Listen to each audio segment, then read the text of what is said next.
I had to go grab my stool because small children keep walking off with the stools that I put underneath the desk. So I had to go find one all of a sudden at the last minute. I have like a checklist of all the things, although it's kind of a dated checklist because I used to have the baby monitor in here with me. I have it about half the time, but I've got this checklist, and apparently now I need to add stool to my checklist. Which, speaking of checklists, I need to check our birthday list and see if there's anybody. I don't think I have any other February birthdays. Padawan was one, Apache was one, at least not that I know of. Nope. No other February birthdays. Okay. All right, cool. That is also on my checklist. So it is President's Day, which actually is kind of one of those interesting things because I thought everybody had work off today, but maybe Wolf doesn't. Wolf can't hear the stream right now, but I don't know. I thought everybody got President's Day off, but maybe not, or maybe not everybody. I just mean like the same type of holiday, same type of bank holiday as like Martin Luther King Day or Veterans Day or Memorial Day, but maybe I'm wrong. I don't know. I know school's out today, so we got together with friends, but I know Wolf is here in spirit because she can't hear the actual stream, but we've also got VT and we've also got John. Yeah, I was waiting for that. I was like, somebody's going to make some joke about this. And I had a lovely visit with my friend this morning. She brought her kids over to play with my kids, and they had such an awesome time together. And we had an excellent, like literal 3 hours of just chatting with one another. And it was amazing and it was wonderful. And I already had a Dr. Pepper with her, but I'm going to have another one. She actually brought me a 12-pack of the Dr. Pepper cream soda, 0 sugar, but I didn't have a chance to like put it up in my fridge. And so I'm not going to have one now. Hey, it's Scarecrow. Tentative update in Project Construct a Social Life from Absolute Cobwebs. I've been looking at places in town that do a karaoke night. I would love to go do karaoke. There's a retro 80s bar that I'm kind of eyeing. I've gone to a bar exactly one time before, which was also my first and only public karaoke experience. Have you been to bars or clubs much? I mean, I know you don't drink, obviously, neither do I, but have you ever been invited to like a hen's night or something at a club? So I've actually been to a karaoke bar a handful of times. There was a place in Austin. I don't remember what it was called, but it was like the karaoke bar in Austin. And I have been to the karaoke bar a couple times, and I always went on either a Friday or a Saturday night. And so it was packed full of people, but they always had like a line, they always had like a waiting list. Like you would put your name in and there would be a waiting list. And then there was like a screen. At least this is how it was at the bar I went to. There would be like a names on the screen of like who was next.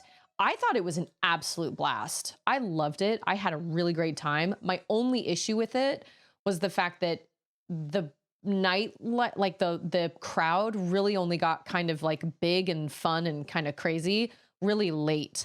And I don't like staying out super crazy late. And so I feel like all the times I went, I couldn't be there as long as I wanted to be because it really didn't kind of get going until really late. And I just couldn't stay long enough.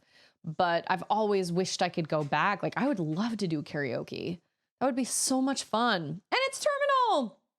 I really enjoyed Mio last time. I really, really enjoyed it. I'm really looking forward to diving back in. I really, really enjoyed it.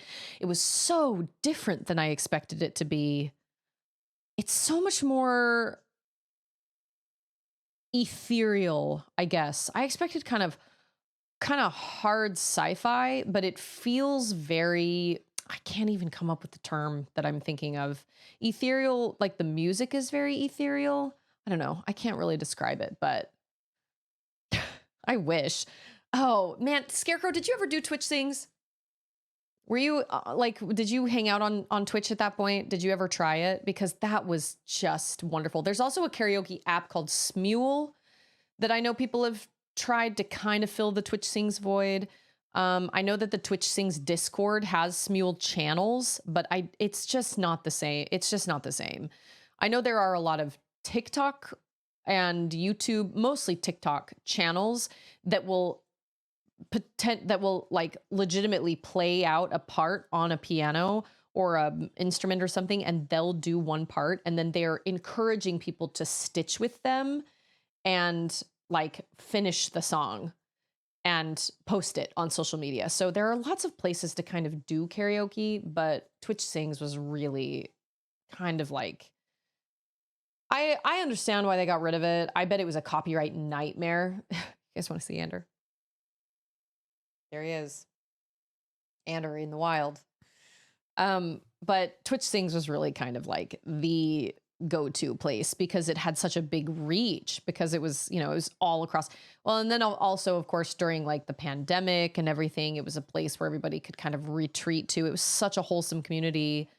And it really sucks that Twitch got rid of it. Really, really sucks, because the problem with karaoke online is latency.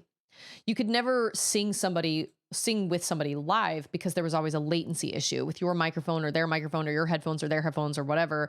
And then it was even worse if you used Bluetooth headphones. So Twitch Sings very much, like, not insisted. What's the term I'm looking for? Recommended you use wired headphones, just because you are trying to sing along with what's happening on the screen. But there's gotta be, I also wonder if maybe you looked up, like, I know there are websites that specifically specialize in like meetups of people. I think there is a website called meetup.com or, something like that.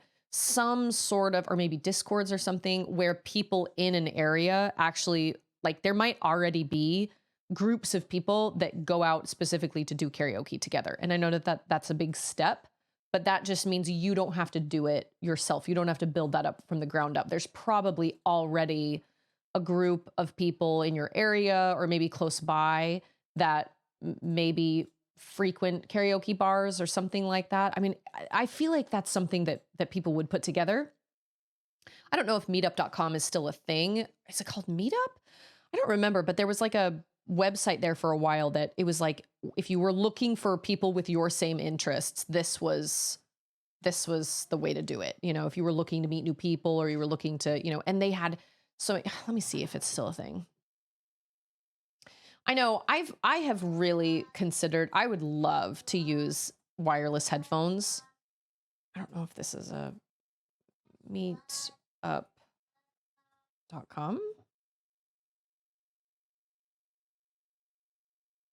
Yeah, it's called Meetup, the people platform where interests become friendships. You can join it, and then it shows all these different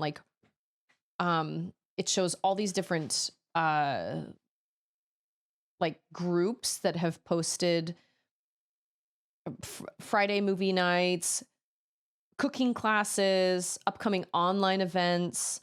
I mean, I don't think there are a whole lot of things that are going on like in my city, because it's not really, I don't know, my city isn't super big, but it's just meetup.com. And it just says the people platform where interests become friendships. Whatever your interest, from hiking and reading to networking and skill sharing, there are thousands of people who share it on Meetup. Events are happening every day. Sign up to join the fun. So it tells you whether it costs money, tells you if it's free. I'll bet you could probably find karaoke events. I just typed in karaoke, but I don't know.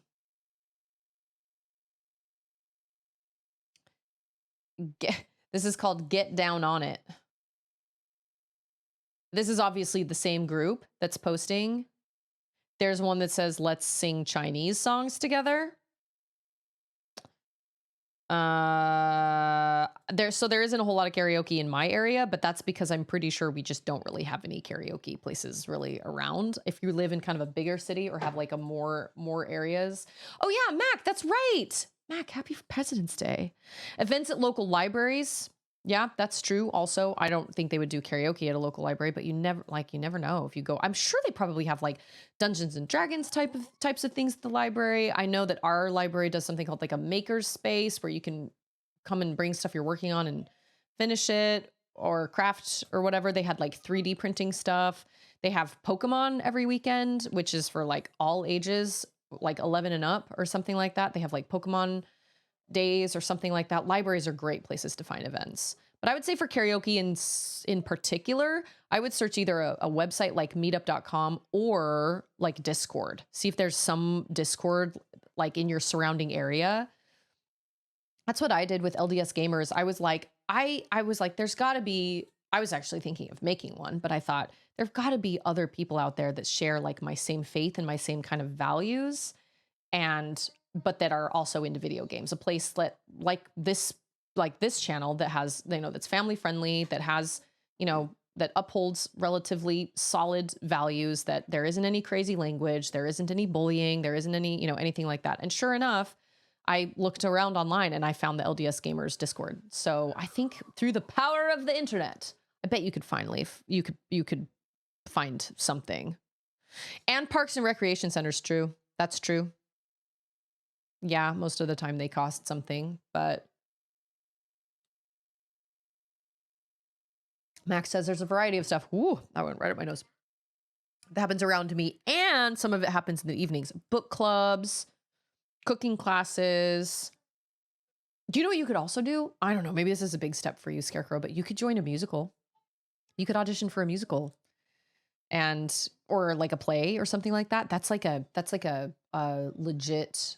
I mean, I know that, like I said, that's a big step because you'd be performing in front of like large crowds of people. That's a big undertaking because you're basically saying, yes, every single night for the next 6 weeks, I will give you a chunk of my life so I can, but being in a musical automatically gives you this sense of camaraderie because you're in a cast. Or you could be even you could even do lights or whatever, for the musical. You could do, or you could work with like the set, or you could be like a set mover or something like that. It would introduce you to people and it would automatically put you in kind of an automatic camaraderie because you're all working toward the same goal. You're putting on a production. You know what I mean? But I don't know. There are lots of different. So I don't know. Those are some options. Those are definitely some options. I don't mind being on the stage, but I understand not everybody wants to be on the stage. I totally get that. But there's also like the background people. You don't have to be like a front and center. You can be like one of the background people that just sings the background songs. They oftentimes will help move sets and things like that. And you don't have to have like any speaking lines. You don't have to be front and center. The spotlight is never on you. You're just part of the ensemble. I've been in the ensemble multiple times. And it's always great. Like a lot of people are like, oh man, if you don't get the lead, well, yeah, but you're still part of the cast and you still get to know people and you make friends. And these are the people that you like through your blood, sweat, and tears, you make this production happen. And it's a really, really amazing experience.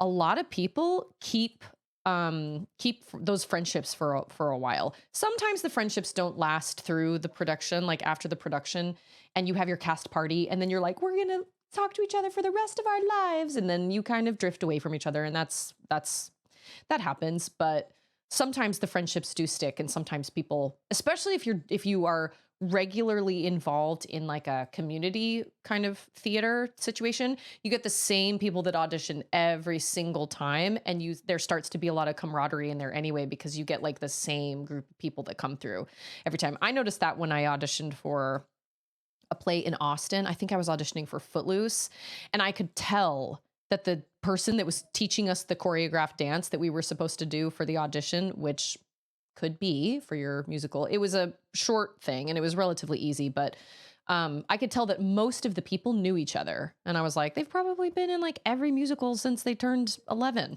together here.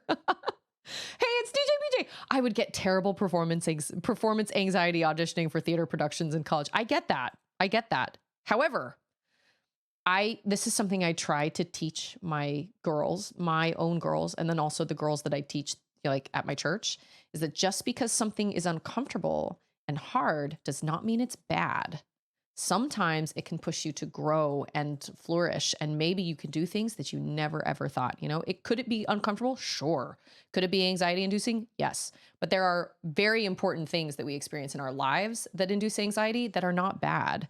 Things like flying on an airplane, things that are like maybe speaking in, like for me, like speaking in church or singing a solo or something like that. But those things aren't bad, but I get it. The discomfort is there and I totally get it. But not everything that is uncomfortable is necessarily bad.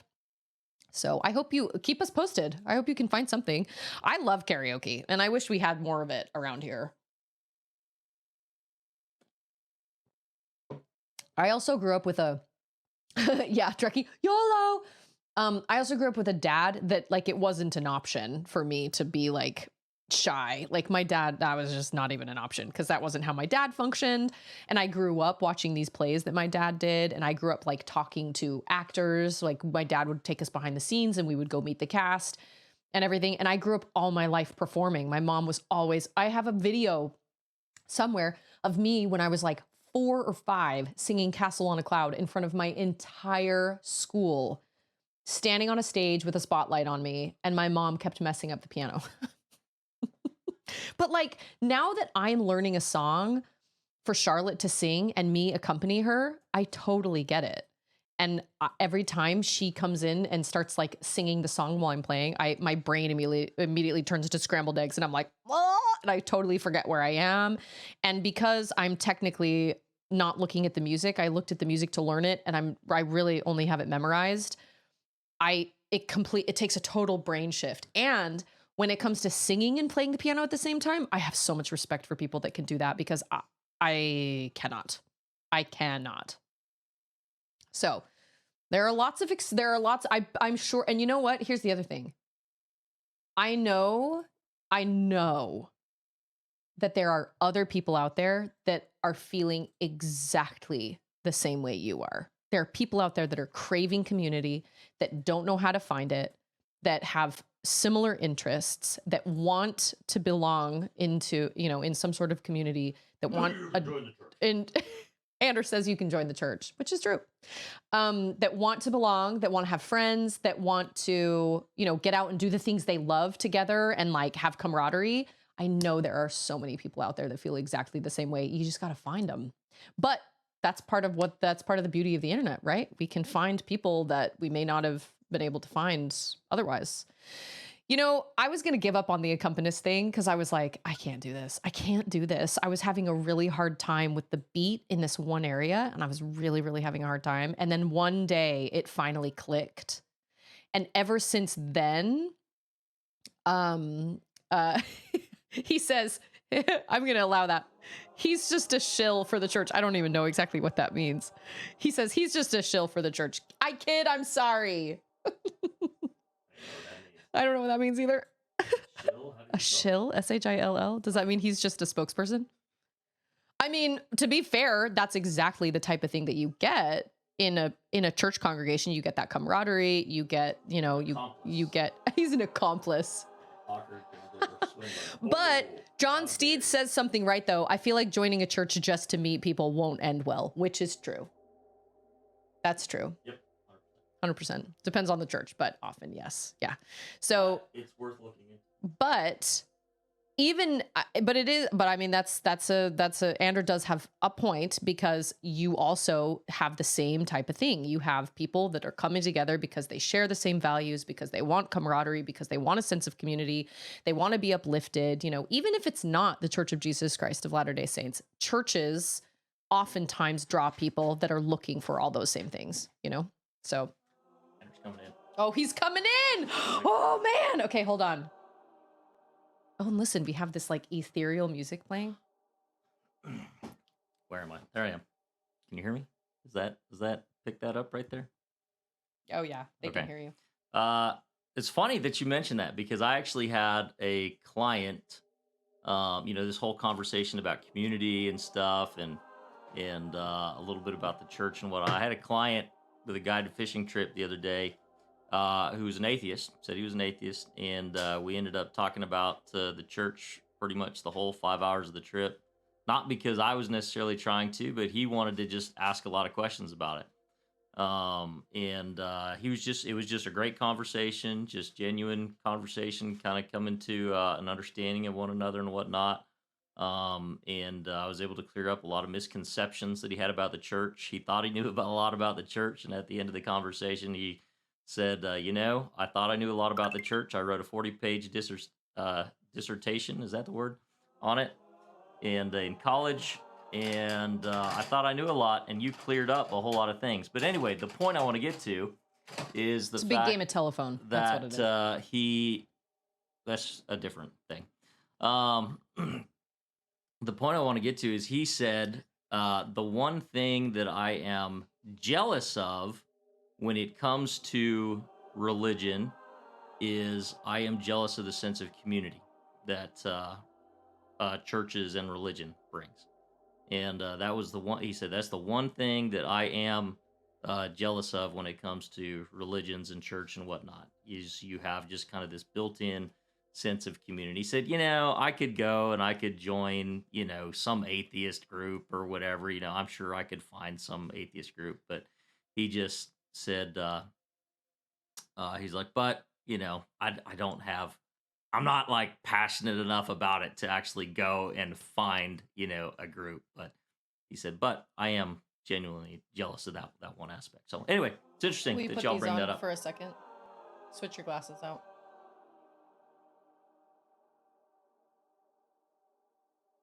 We got Elton John. I can see nothing. Nothing, because you had to take your glasses off. Thanks. Just needed to humor them. Yeah, a lot of comments there. Yep, the same, 100%. These community something I missed as well. Yeah. Yep. So Rocket Man. anyway, I just TJ, thought it how was are you? interesting that y'all brought that up after Yeah. I just had that conversation with Yeah. you. So carry on. I agree. I mean, it's true. There's something to be said about that, having like one of the things that we try in, that we are encouraged to do in our congregations in the church is to minister. And I mean, that's what Christ did. That's what we believe Christ did when he was here. He served people. He helped people. He healed people. He spent time with people. He loved people. He just did lots of really good stuff with people, regardless of what their background was, what their jobs were, whatever. Oftentimes people said that he spent time with sinners and tax collectors, which were frowned upon, or, people that were suffering or whatever, but the reality is that's kind of all of us. Like, all of us are going through something, and nobody is perfect. And I don't feel like anybody deserves the attention of someone like that any more than anybody else. Like, everybody is going through something, right? Backstreet Boys. And so we try to minister to other people in our congregation so that we make sure everybody is checked up on. Like, I have some ladies that are assigned to me that I'm supposed to kind of reach out to regularly, and then I have people that are assigned as my ministering sisters, and then the same happened with the men. And so the goal is to check up on everybody all the time, because the bishop is only one person and he cannot keep track of everybody's needs and everybody's stuff. And some needs are more important than others. And so the goal is to have somebody that you can reach out to when you need a hand with something, instead of A, feeling like you have nobody to reach out to, or B, reaching out to the bishop, because the bishop is only one person. And so that's the goal of the ministering program. And it's not perfect by any means, but that's part of it, is making sure that nobody is left behind, and trying to make sure everybody their needs are taken care of. And like I said, some people have more needs than others. You're always going to have, a handful of people in a church congregation that are very, very needy, whether it's with welfare stuff, or it's, there's just always seems to be a problem, and those people are kind of hard. But at the same time, they deserve love and attention, and they deserve to be appreciated just as much as everybody else. And so, hey, it's Foos. Foos says, I'm not religious, but it seems like an easier path in life if you have faith in one. I mean, I don't know. Easier is, I would agree. well, but easier is hard. What I tell my girls, my girls personally is, you pick your hard. Because I will not lie, I have a lot of responsibilities as the Young Women's President in my church congregation. I have a lot of responsibilities as a member of the church. But I also feel like my life, and that's hard, but I also feel like it would be hard if I had no sense of direction, no sense of community. You know what I mean? I feel like you have to kind of choose your hard. And so I have chosen to kind of throw myself into my voluntary position and to make my congregation the congregation I want to be a part of, because really it's kind of like both of them are hard. So you just kind of have to pick your heart. It's kind of like working out. It's like working out is hard, but not working out and feeling unhealthy all the time and not being healthy and struggling to get around or whatever, that's also hard. And so you kind of have to pick your heart, you know? And I've just decided to choose Oh, Max says, it's awesome to have conversations like that. People with two very different sets of beliefs meeting in the middle, essentially. Y'all are good eggs. Egg. Debating different points of view is a lost art these days. People are likely to just get offended when some people doesn't agree. Well, or they feel like they have to like change your mind. It's like, you don't have to try and change my mind. I'm simply explaining to you why I believe what I believe. I'm not trying to change your mind. But if you ask me questions and I have answers, don't get mad because I have answers. You know what I mean? Like, I don't know. I agree. I feel like it's a lost art as well. Oh, here he comes. He's back. I'm back in. Oh, and hey, it's Drotlog and Skybird. I got to shrink my camera before I start playing. I have a scripture to share with y'all. Oh. This is a long topic y'all were just talking about. In Matthew chapter 11, verse 28, the Savior says, "Come to me, all you who are weary and burdened, and I will give you rest. Take my yoke upon you and learn from me, for I am gentle and humble in heart, and you will find rest for your souls. For my yoke is easy and my burden is light." So like Susie said, you know, sometimes you kind of choose your heart, but I can promise you that his yoke is easy and his burden is light. And I could expound on that and whatnot, but I won't. I'm going to leave that to y'all to sit and stew on and think about a little bit. We should have another AMA. AMA. Ask Ander anything. Wait, ask AMA? Ask me anything. AAA. Ask Ander anything. I know. He has such a way with, well, first of all, he served a mission. So he spent a lot, like 2 years of his life teaching. I did not serve a mission. And so I struggle. I know what I want to say, but I struggle putting it into words. Ander is much better at that than me. And also he was bishop for 4.5 years. So yeah, not to be confused with the roadside assistance company, although we can offer some assistance, but not in that same way.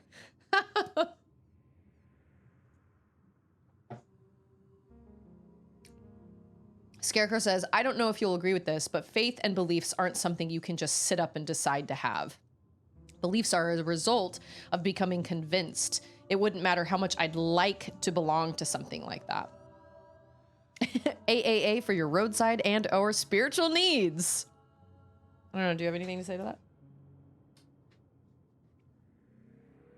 I do, and I largely agree with it. Yeah, I'm going to give you, I don't know if you've ever cracked open the Book of Mormon or not, but you can access it online. You can easily find it online.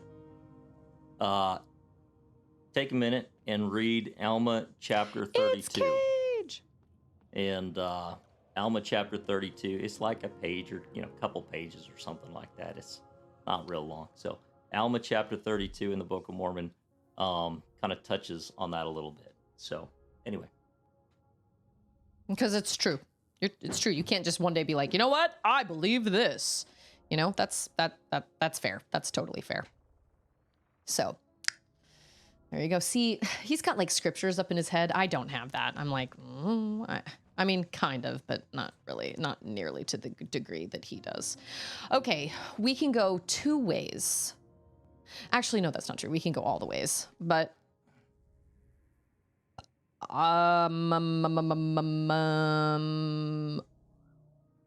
know what? It has been a long time. Oh yeah. We can go up. We can go up or we can go over. You know what? I think we're going to go. We need Ander Mondays where he plays fishing games and talks about life's hard questions. Ander had to have a lot of hard conversations with people when he was bishop. He had a lot of these kind of similar discussions too. People that were questioning, people that weren't really sure where they sat, people that were like, I don't know where to go from here. I don't know. I feel like I've lost faith, or I've lost this, or I've lost this. He had lots of conversations with people regarding that kind of stuff. And like, that's fair. It's normal to have doubts. It's normal to have questions. It's not going to be perfect, Oh, thanks for that. DJ? And it's Land Rider. 30 months, really? Dang. I feel so honored. 30 months. Wow. Wow, wow, wow. I have been looking forward to getting back into this game. Oh, by the way, I know that Wolf does not have... Oh, this is pretty. I know Wolf doesn't have a headphone in right now, but Wolf and I played more Split Fiction on Saturday, and it was so fun. We had such a great time. It was a blast. There was it wasn't really a boss fight, but it was like we went into the fantasy realm this time, and it was crazy. It was so much fun. Oh, just burped in my throat. I do not like the idea of feral undergrowth. That makes me highly uncomfortable. Hey, it's Zill! You are not wrong. This is such a gorgeous game. Can I hit stuff? But I cannot. Okay.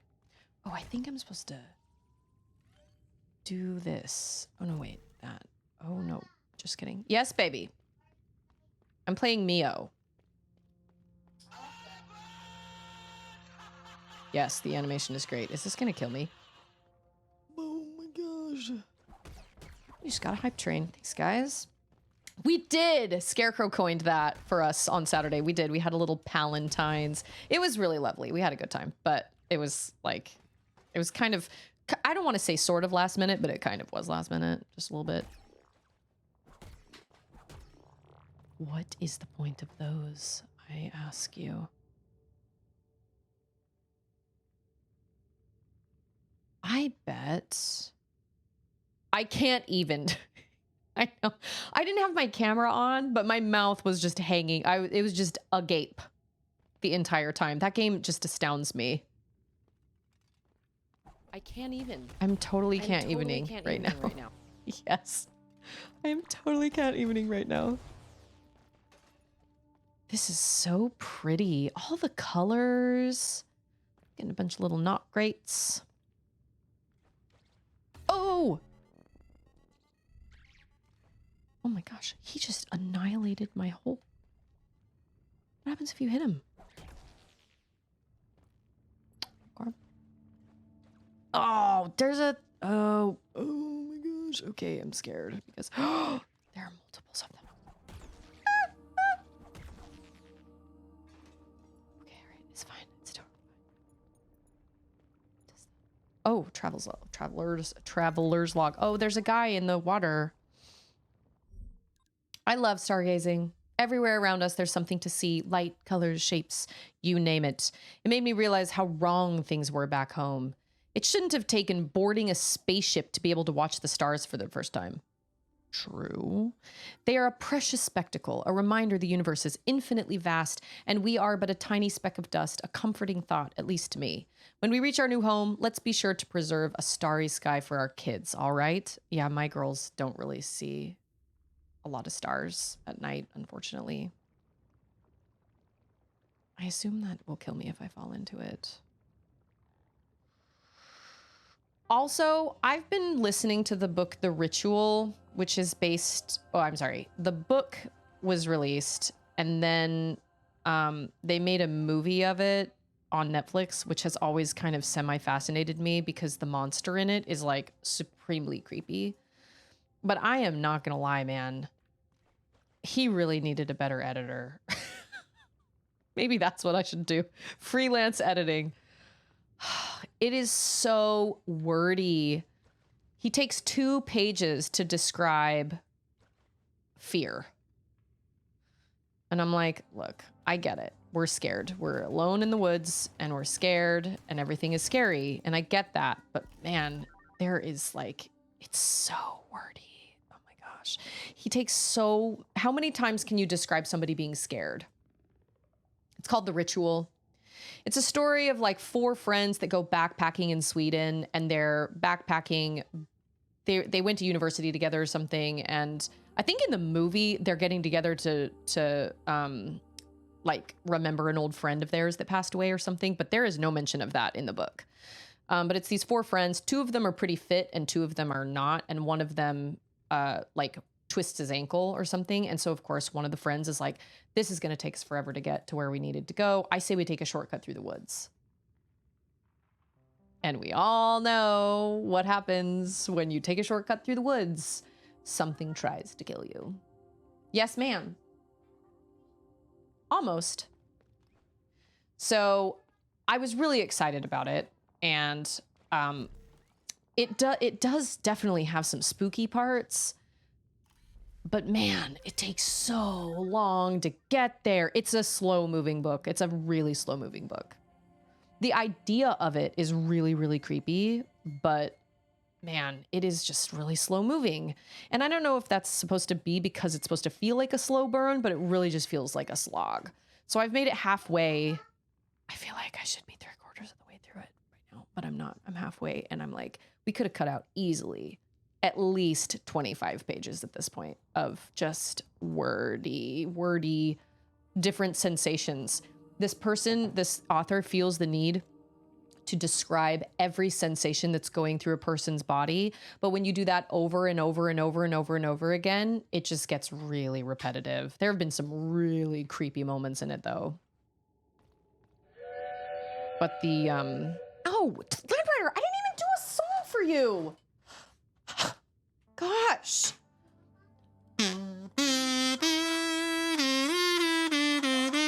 10 minutes. Can you put it on the 10?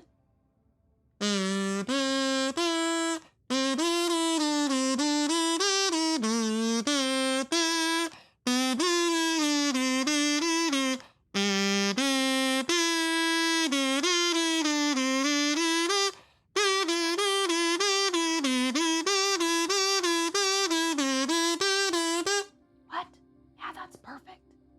Good job. It's been a really long time since I played that on the piano. I need to get back to playing that. Okay, wait. Oh, I've been seeing these things about credit cards. Max says I paid off my credit card debt.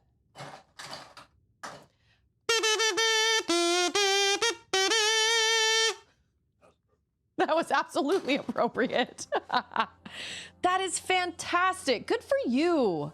I wish we could say the same thing for us. We've got some credit card debt. If I were a rich man. I also would love to I would also love to oh, I just went in there.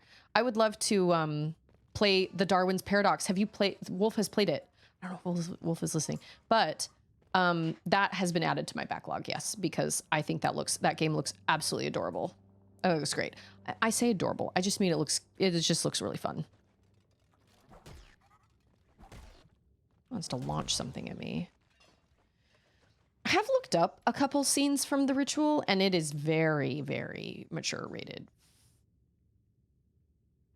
Look at him. He looks so happy. He's like, boop, boop, boop, boop, boop. Unless he's going to try and kill me. I don't think so, though. Oh, this is a crystallizer. Look at him. He's so happy.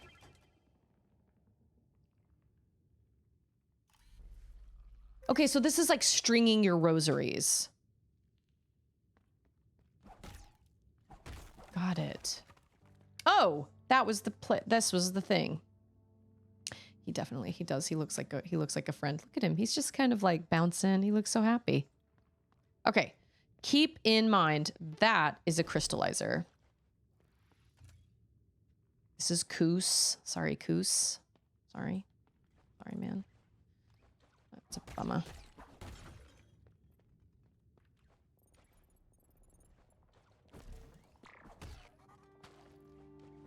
Yeah, I've looked up a couple scenes from it, but honestly, YouTube doesn't have very many. There just aren't really a whole lot of scenes. I think there are a lot of like the ritual ending explained. Like this is what it means. And I've already seen, like I already know what the monster is because I saw it forever ago. It popped up on my YouTube feed, I think. So I already know what the monster is. There are some moments in the book that are so creepy, but they come they're so far apart from each other that it starts to feel really draggy after a while. But I have finally reached part 2 and I'm happy about that. And it is still creepy, but I mean, I'll finish it, but like, I'm a little like, let's come on, like, I completely carried her? Absolutely not. She's the one that's doing all the carrying because she's played it before. She's absolutely carrying me.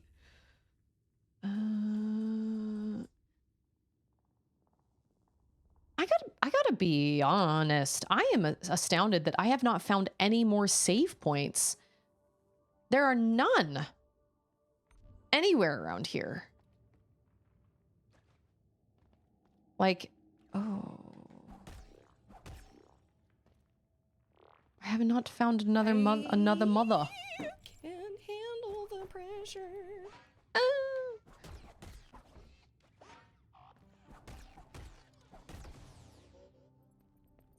Not great.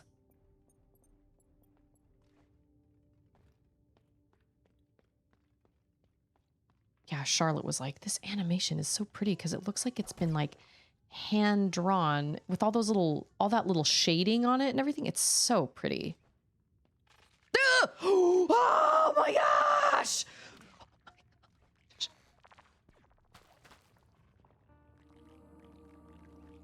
Get out of town. Quick, quick. Oh, he put his little things up. Oh. Oh no. Oh, I cannot. I was gonna say I'm totally gonna die, but I crystallized my not greats. I have to start all the way back here. That sucks a lot. I think my one issue with this game is the fact that she loves Mario Rabbids. She loves it. That's all she wants to play on her Switch is Mario Rabbids.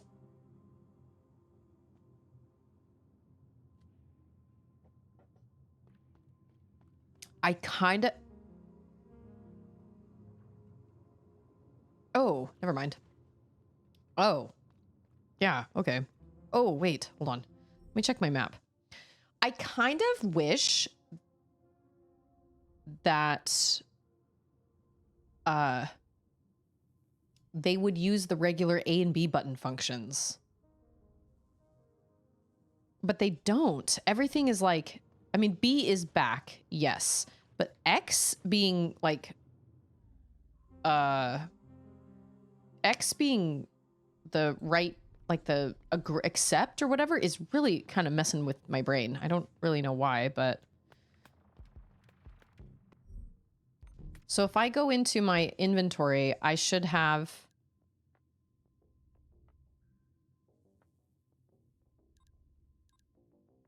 These are, okay.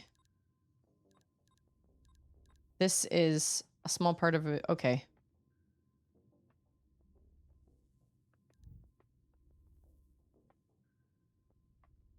Where are my not greats? I still have them. Oh, you can remap the controls. I mean, I guess that's true. Not within the game. You mean like in just the Switch's settings? Or do you mean like in the actual game?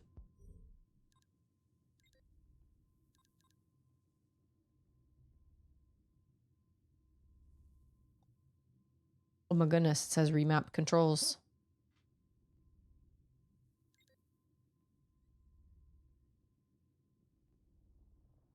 X is going to be a dodge? Can you help, Miranda?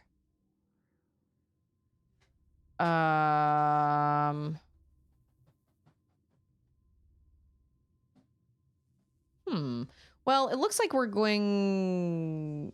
Oh. It looks like we're going to get other moves. So maybe I will... I might remap. I might. I've been playing a decent amount of Rogue Prince of Persia. Pretty standard for the genre, but these games are so easy to get sucked into. Rogue Prince of Persia? I don't know what that is. Do we want to go up to the third floor? No. We'll go up to the second floor. A roguelite. Oh, dude, I love Dead Cells. I was obsessed with Dead Cells. I played it every single chance I got. I was obsessed. And then I will not lie, they made a couple changes to it that I did not really agree with. They made the regular run harder, and I don't understand why they did that. Because when you do the regular run and then you get a boss cell, it already makes it super hard. So like, and not to mention, like you beat it once on regular. Oh, that's a crystallizer up there. Okay. Which I think is broken. I didn't really appreciate the changes they made. Oh, and it made the game harder for me. Like, I already struggled going through with one boss cell anyway.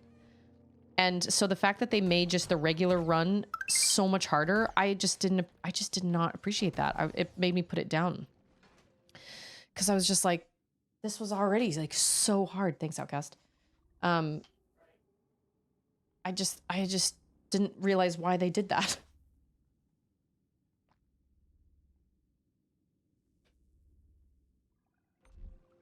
So I haven't picked it up in a long time. They've added a bunch of things that I have not. One brain cell, one dead cell, one boss cell. That's how I feel a lot of the time, actually. Just square brain, one cell. You can do screens, babe. You gotta turn the internet on.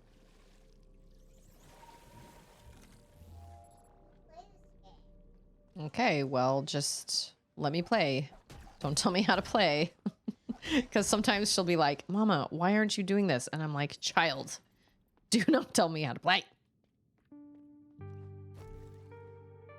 Oh, wait, I want that. Who are you?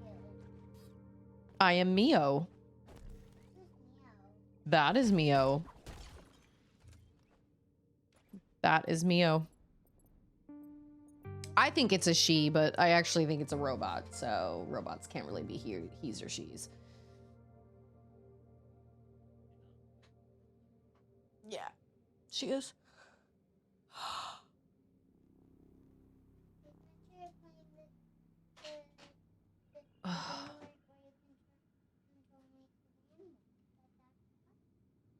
Oh, that's the game I was playing on Saturday where I could turn into the tree.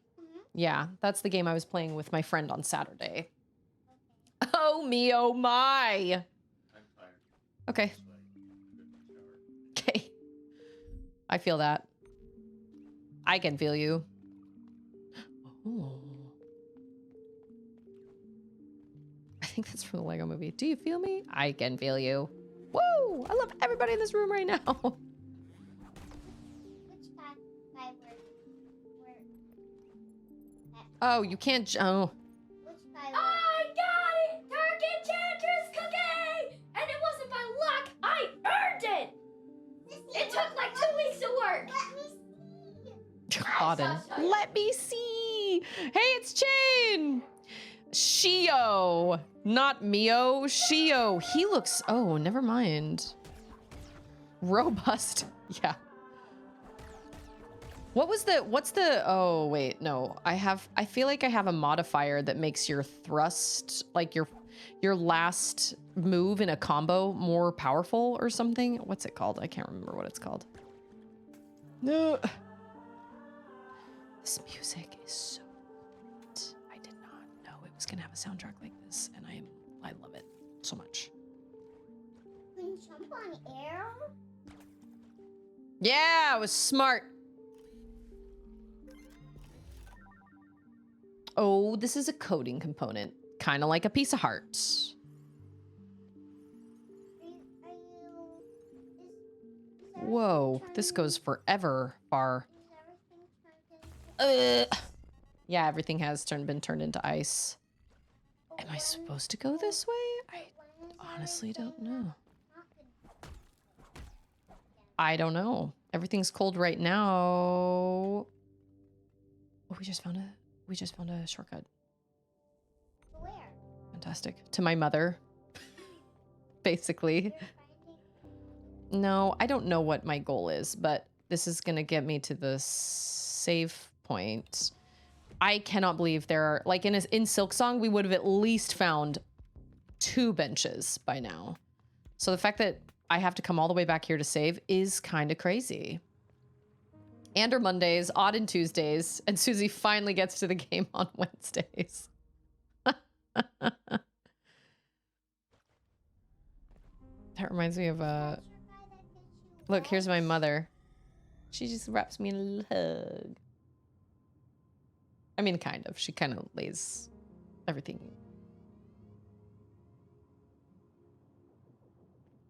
Is the crystallizer... I think that crystallizer is marked on the map, yes. Thirsty Thursdays. Water only. Yeah, I wish I would have put that Dr. Pepper my friend brought me today in the fridge so I could have had one right now.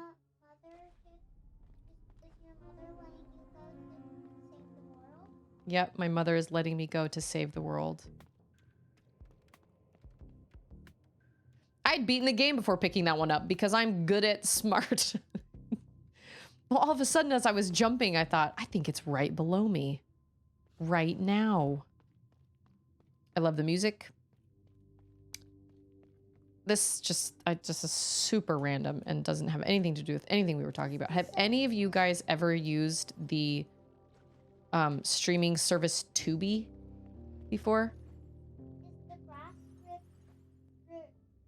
grass normal in the game? No. Well, that grass is angry grass. I don't know why. Nah. So I knew nothing about Tubi, but I saw a YouTube video yesterday that said that Tubi is now acquiring almost all Cartoon Network's stuff. And Tubi is apparently a free streaming service, and it uses advertisements, but it's kind of like what TV used to be, where you would watch a show and you wouldn't have any advertisements during your show, but you would have them between episodes, right? And holy moly, that was crazy. Go nuts. I mean, those are a lot of not greats I could be getting, but that's okay. I'm also not dying. Like if I could... Oh, see, here's a broken crystallizer. Dang. Yeah, so apparently it's free, but it has ads that are, at this point in time, not crazy excessive between episodes and stuff. But they're acquiring almost the entire... Double jump? I can double jump. They're acquiring almost the entire, like, Cartoon Network Only in games. library on March 1st. And I've never even tried it. So I'm gonna have to give it a try. They're trying, and I might have already said this, but Auden makes me forget. I think they're trying to recreate the whole like Saturday morning cartoon feel, because most of their stuff is a little older, I think. I don't think they have a whole lot of new stuff, but I don't know. I could totally be wrong. Oh my gosh.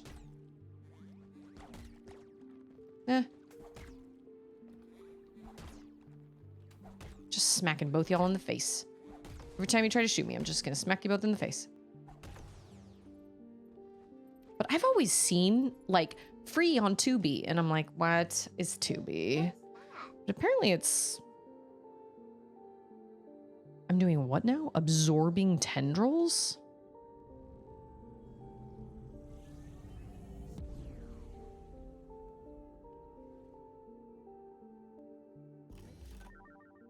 Increase the damage you deal permanently. For each voice, a keeper, born together from the same cast, from the same not great, even. They were meant as companions, one the extension of the other. What one touches, the other feels. What one endures, the other shares, entwined at the very root of their existence. Not even death could break that bond. Yet death did come over and over again, and as one was reborn, so was their counterpart. For each keeper, a voice. For each keeper. That's a puzzle I did last night to see if it was missing any pieces, and it is missing a piece. I know, like, how do you... I never saw Samurai Jack. I never watched it. To be or not to be? So, Auden, That is a birthday card that my friend gave me. I want you to go out. Hey, it's Lindsay! I'm missing a piece. Yeah, I did a puzzle last night while I was listening to my book, and because we have all these little puzzles for the girls, and I know I'm missing pieces in like all of them. So I'm putting them all together so I can find the ones with missing pieces. It's Yoga, who's at the gym. Dang. Watching a stream at the gym? Listening, maybe?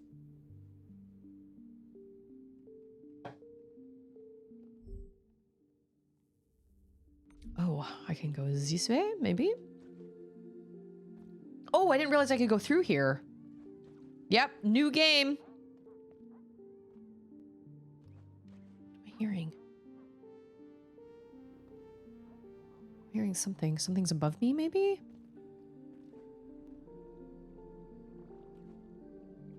And I love it. I absolutely love it. It is everything I wanted. Although there are like 0 save points. And I am... This guy! I was gonna say, it sounds like one of those little happy, jolly, prancing Cyclops buckets. That's what he reminds me of. Look at him. He's just prancing. He just seems happy. It's Timmy! It's Timmy. Timmy. Nice. Ah, oh, sweet, man. He also looks so happy. The fact that he's like bouncing, he just seems super happy. Okay, so I'm not going to consider this spoilers. If I crystallize my not greats droplets, my not great droplets, my not great droplets into small crystals, they don't show up in my inventory. They just show up showing that I just have them. Because I don't see them anywhere in my inventory. At least I don't think so.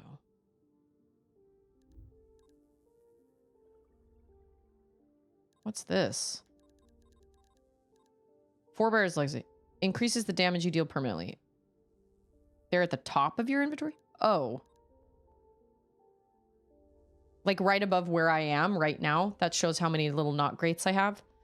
And then the other one shows me how many, what are the other things?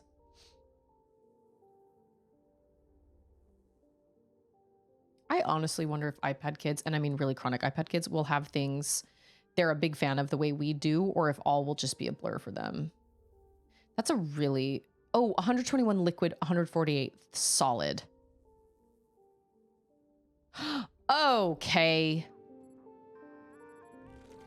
That's a really good question. I bet they're not going to remember a lot because I think they're just going to like not remember because their faces were in an iPad. You know what I mean? We do not bring iPads to restaurants or anything like that. Oh, one of these types of situations. Oh, no, that was stupid.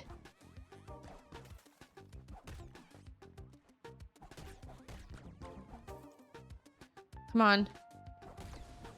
This is not going to be it. There's going to be another one, I'm sure. This reminds me of that video of Silk Song where she walks over something and then the... Oh, I thought I killed him. Oh, biscuits.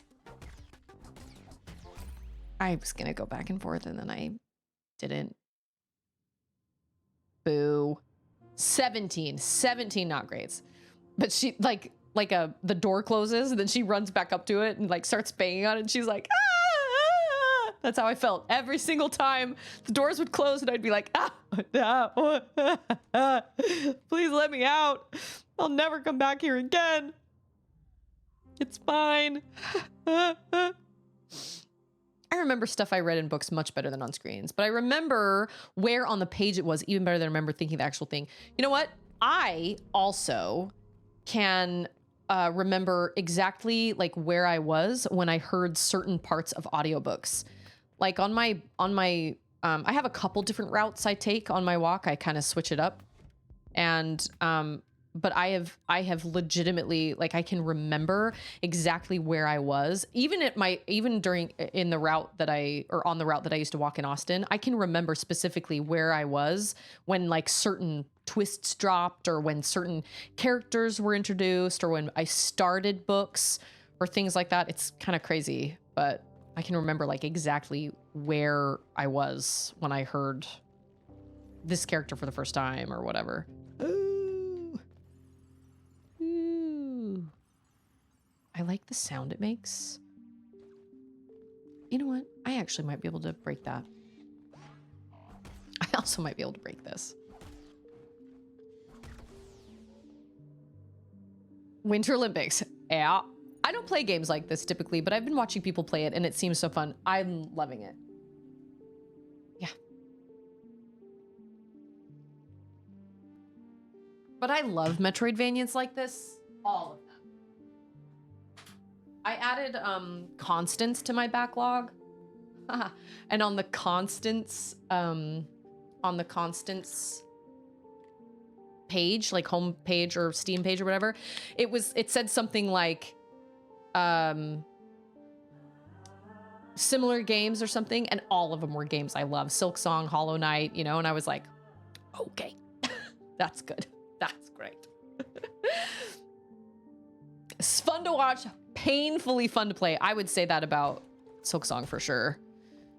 This isn't as hard as Silk Song, although this is hard in a different way, because the fact that I haven't come across another save point is wild to me. And I am not used to that. Usually there are places, there was the trees in the Prince of Persia, you know what I'm saying? Like what were they called? The waka trees? Waka trees? I can't remember what they were called, but there were these big trees. Oh, no, you can't break those. Wak trees. Whack trees. I think they were whack trees. I think that's what they were called. What was what? Emotional support trees. Yeah, they were. They were my emotional support trees. And in this game, apparently it's like it's like a mom. Like it's like a legit mother robot figure, but there's only one of them. I assume I will come across another one at some point. I just can't believe I haven't found another one yet. I thought for sure there would be another one. Holy cow, I am really behind. I am not... Oh, that's right. We go through here. And then, of course, your map is only updated. I pronounced it knocker. Not na, like no, but like nana. Oh, nana boo boo. Nana boo boo. Nana. Nacre? Nacre? Wait, what did you pronounce it in? Knacker. Well, they have become not greats. Because I like that. I'm gonna just crystallize all the things that I have. Okay, wait. What does Trekkie say? Oh, something about a conduit? Pfft, I have no idea. Sheetrock? Nope, that is not a language I speak. The soundtrack is fantastic. Okay, this is where it, yeah, yep. Oh. At least they don't hurt you if you jump on them. Like jump. They hurt you if they come at you, though. That's true. At least that guy does. Seriously? Okay. Oh! Oh, nice. Good job, Mio. Good job, me. Oh, dang it. You are new! Oh my gosh, I don't know your job! You're backing it up, Terry, into me! Oh, biscuits. Dang it. 50. That's okay. I have 269. I don't know exactly what not greats do yet. Like, they did get me my map, but I don't know exactly what they do just yet. I agree with contact damage. I wish more games would kind of like, I think Dead Cells is like that too. I don't think you get hurt if you just touch the baddies.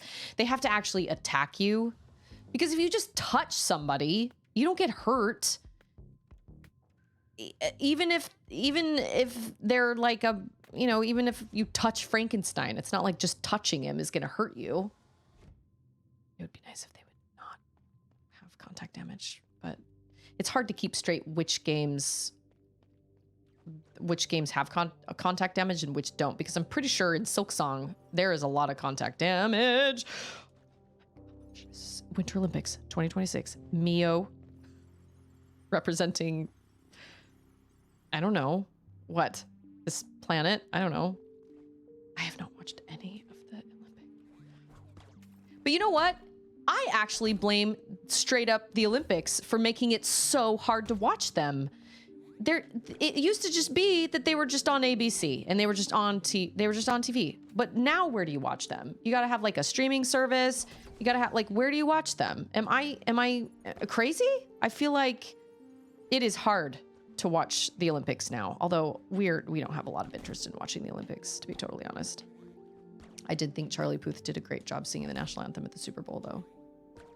It was a really, really beautiful rendition. It was very simple. Oh.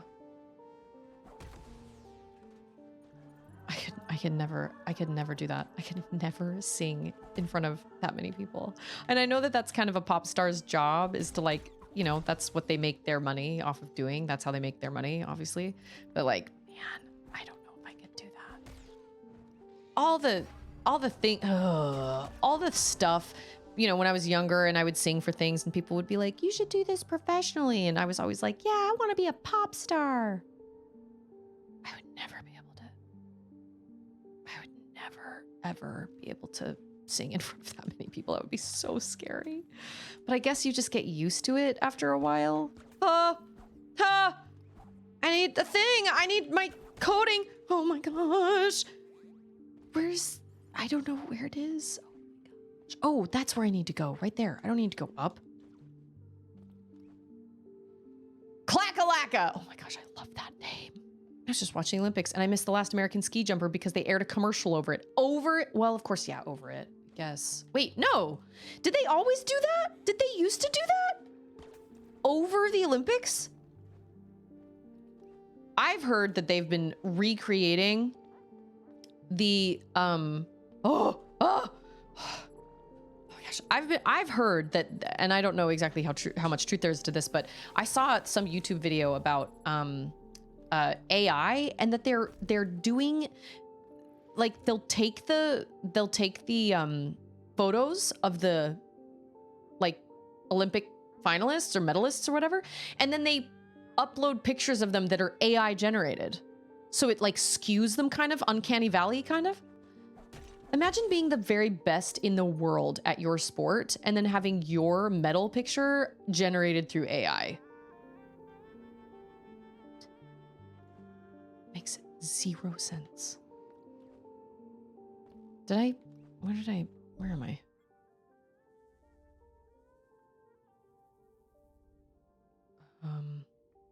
Oh yeah, it's up here. Starring Bradley Cooper, played by Ryan Reynolds. This little guy, this little fella, he is like my fave. He's so cute. Maybe I'll dress up as him for Halloween. Oh, what? I didn't pick that up last time? Well, it's a good thing it saved there for me. Thanks, buddy. Barrel bot. One-eyed barrel bot. Yeah, I have not watched any of the... I haven't watched any of the Olympics. We were very interested in the Olympics last time they came around, the Summer Olympics, because my husband used to breakdance, so we watched all the breakdancing, and it was really fun. I don't remember how we watched it, though. We had to sign up for something. I don't remember what it was, but I was annoyed.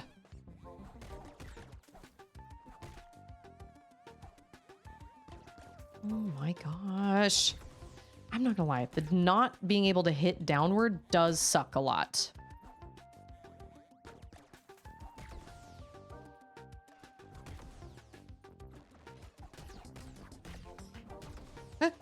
Oh, son of a biscuit! I'm in the same position I was in before! Oh, killed by an icicle.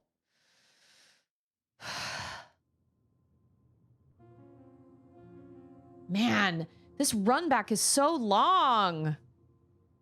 Come on, Mio, get it together. Man.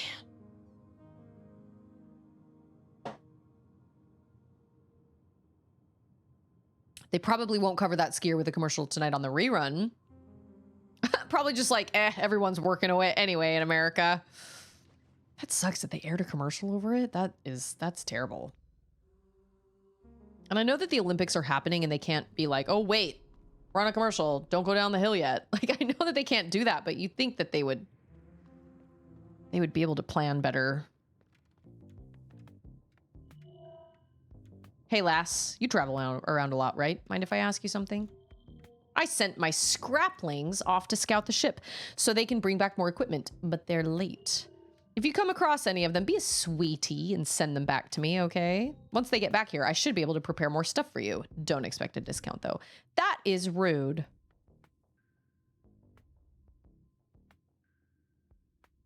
I think they are supposed to run commercials at specific intervals, but the streaming services can't/don't.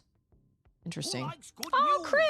Wow! Everyone, thank you so much! News, everyone. Thanks for that pre-sub. Let's see.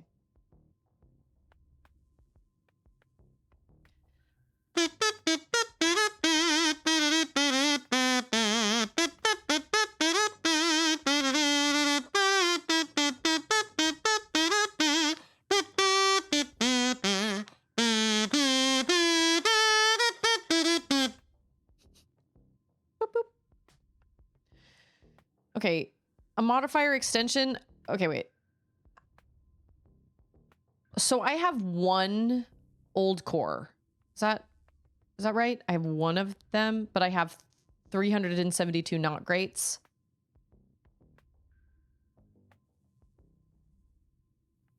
I feel like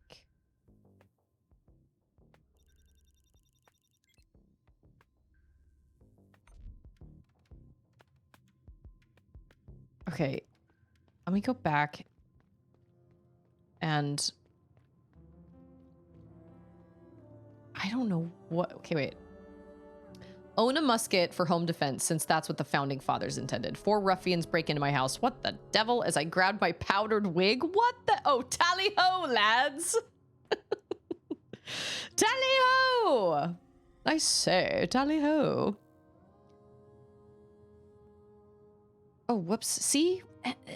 Okay, all right. Okay. A tune is X. Enter is X. Okay.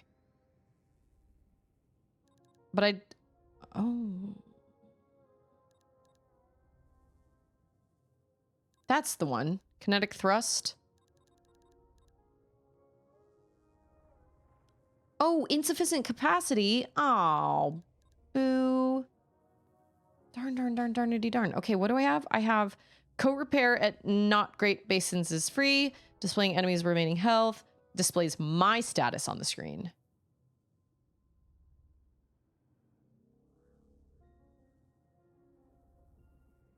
Dang, okay. Well, that modifier probably didn't do me a whole lot of good then. Great. I say probably. It didn't, really. I thought I had enough.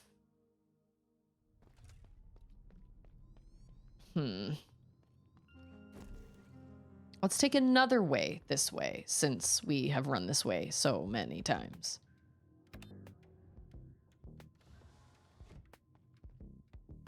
I'm not I'm not. The ice skating is cool. Ice skating is fun. And I mean, this is really dark, but wasn't there like a skating coach that was just like killed or something terrible? I haven't paid a whole lot of attention. I have to be really careful with the type of news I consume because it can like make me a basket case if it's too like, and I know that news is news and I know that they report on the news because it brings in ratings, but like, man, it really affects my mental well-being. That modifier did me no good at all. I should have gotten something else. It's okay. Every time I come here, I'm just building up more not greats. Every time. As long as I can make it to the crystallizer.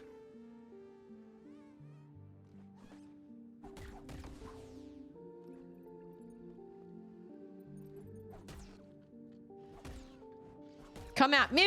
Oh, he just did! I didn't actually mean for him to. No!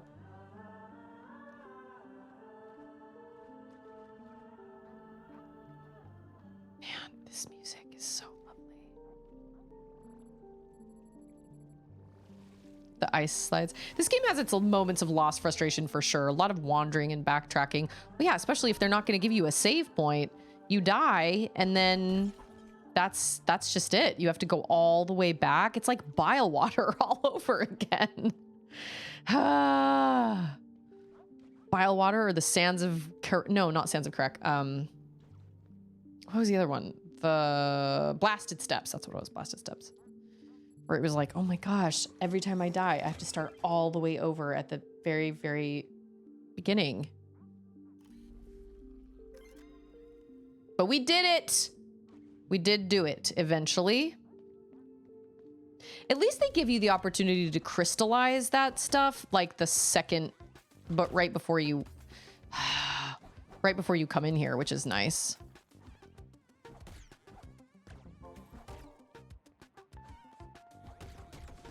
I don't have a dodge. That's a problem.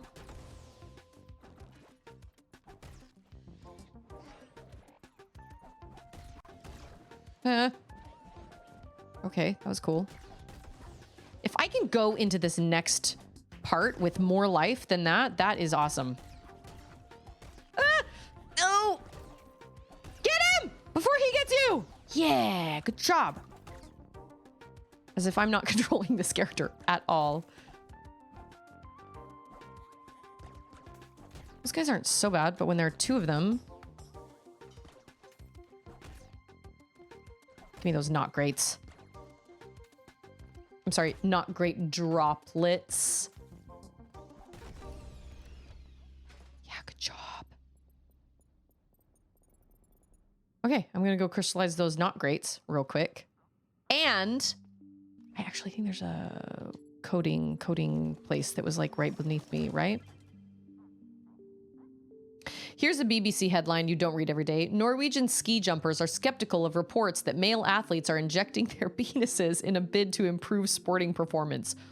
What? That is certainly one of the headlines of all time. That is a headline for sure. Is that a real headline? No. We saw Canadian Rage yesterday. A most uncommon event. Okay, yeah, it's like right below me, right over here.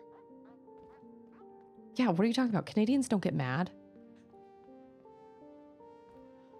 Never. Okay. Awesome. That animation is really pretty. I feel better. I feel better about that. I feel better now. It is real. Wow. Proofreading. Proofread. Focus group. That's what we needed. We needed a focus group. Focus group and maybe a better editor. Maybe.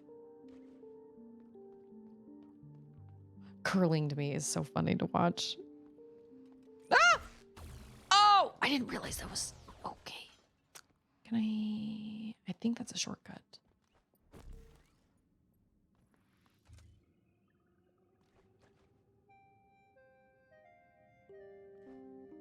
Door open. Okay, hold on. Oh, I didn't even need to go down there.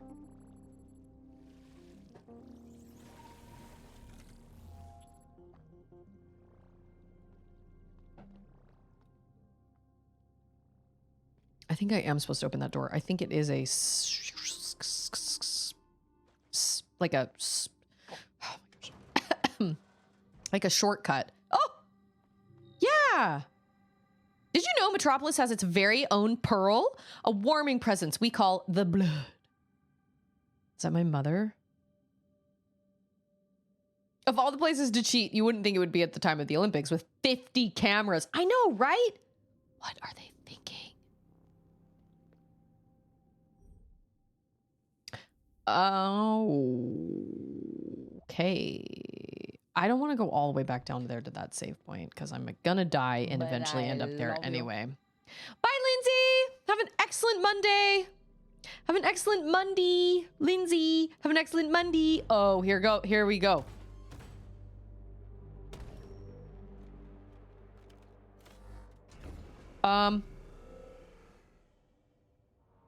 Okay. We love Lindsay. Oh my gosh. Lindsay's great. Lindsay is the best. Ah! Oh. I don't even know how to get a hit in. Oh. Okay. Ah! Oh.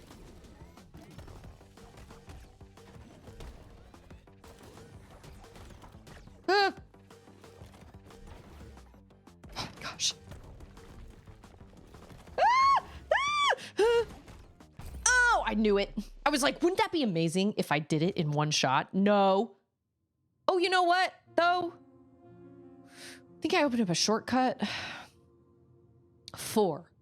I lost 4 not great droplets. I'm okay with that. 4 not greats.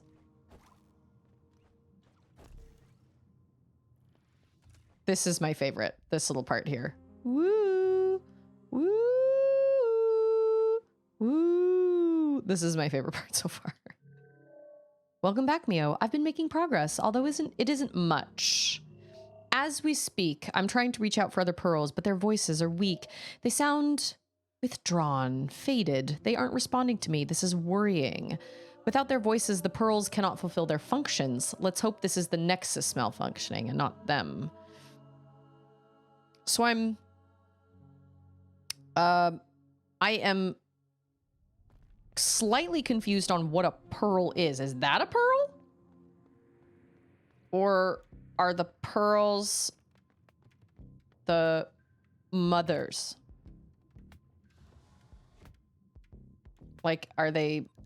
Yeah, I think we're going to the apartments. Yeah. Are the mothers that wrap you in their little warm embrace? Are those the mother? Are those the pearls? I can't quite. I don't know.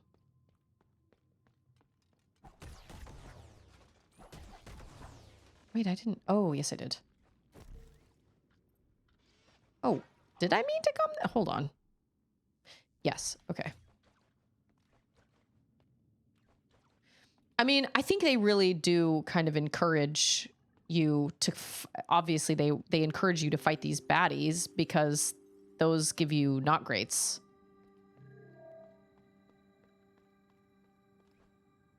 Or, yeah.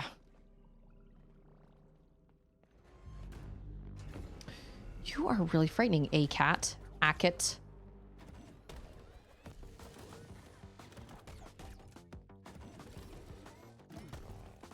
Eh. Just get one shot in. Oh my gosh, just one hit. Nope, 2 that time. Oh my gosh. Oh!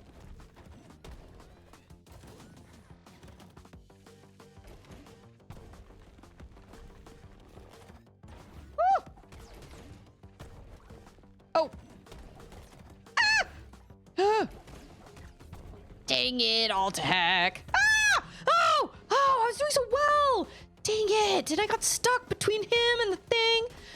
Dang it. Oh, his life is... You already had a starburst, baby. Yeah.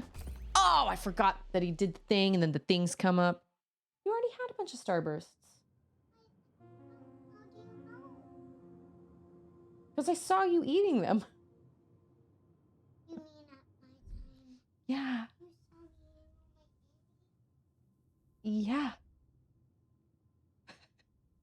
She said, but how do you know I ate a starburst? I was like, because I saw you. Yeah, that's what she has.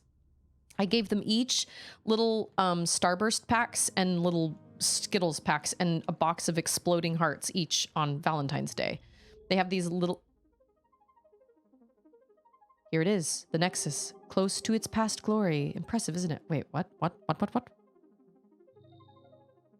Well, unfortunately, this is the only good news I bring. I have completed my diagnosis of the heart.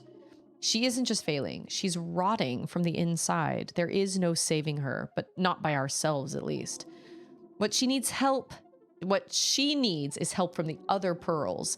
They still can't hear me, but maybe you will have better luck if you reach out to them, just like you reached out to me. So she's a pearl.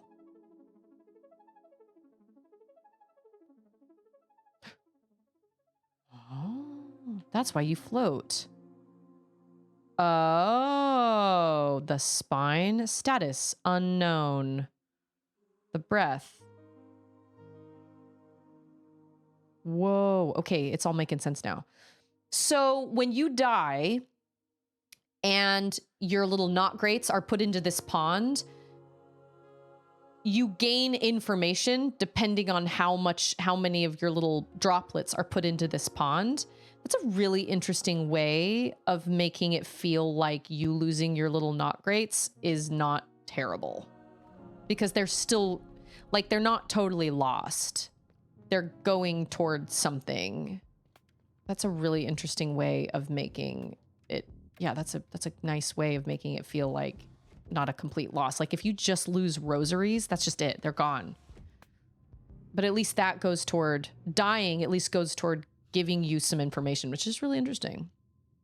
Hey, it's Boro. Sometimes I tuck my knees into my chest and lean forward. That's just how I roll.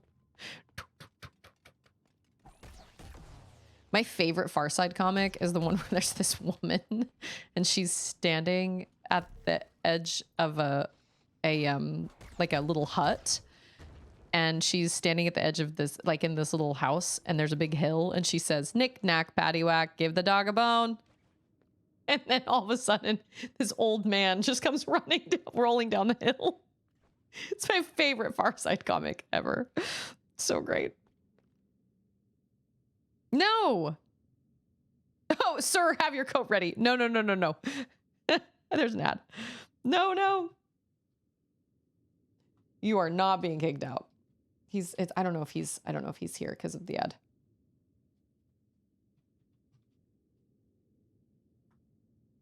To be totally honest, I don't understand the whole like grabs coat and leaves. I don't really fully understand it, but it does make me laugh because it's kind of like, I'll just go because I'm being silly, extra silly.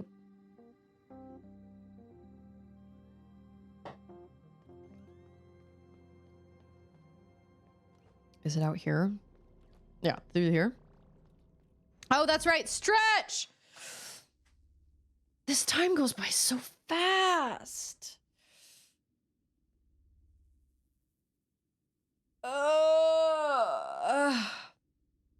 You know what?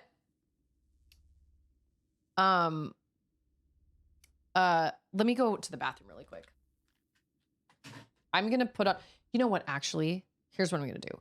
So I don't get interrupted for the next hour. Why don't I put up words on stream, and then I'm going to go to the bathroom and get my toddler something to snack on. So she doesn't come and bother me, because I know she's gonna come and ask me. So hold on. And it is gonna run another ad, but it's just gonna be, because it automatically does that when I switch to this.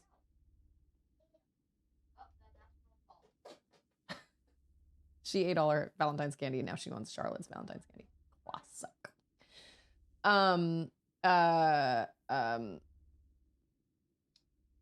I don't fully understand it, but it's kind of like, I don't know how to even explain the whole like grab coat and leave, or like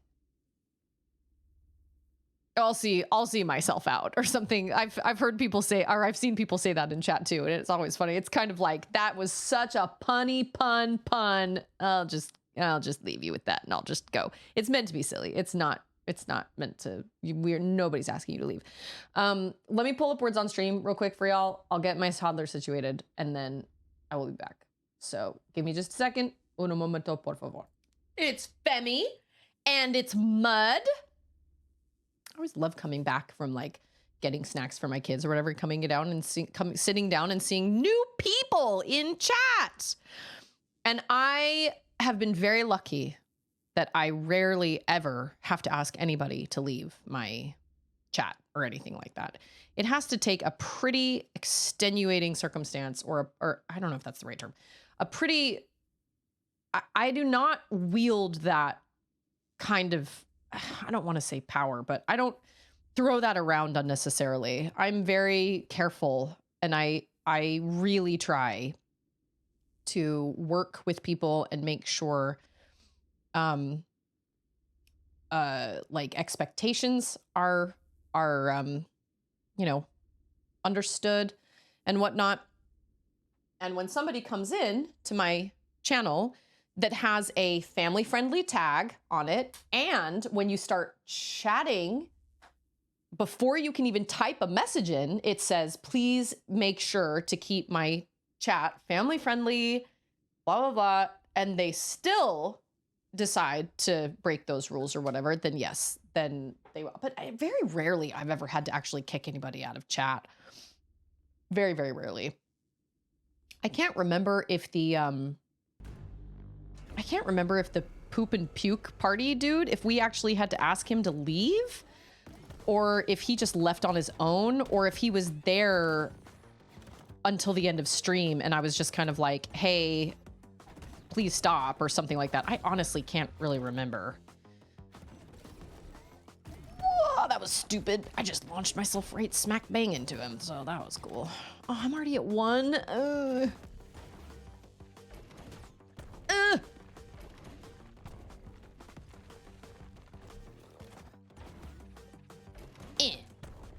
Yeah.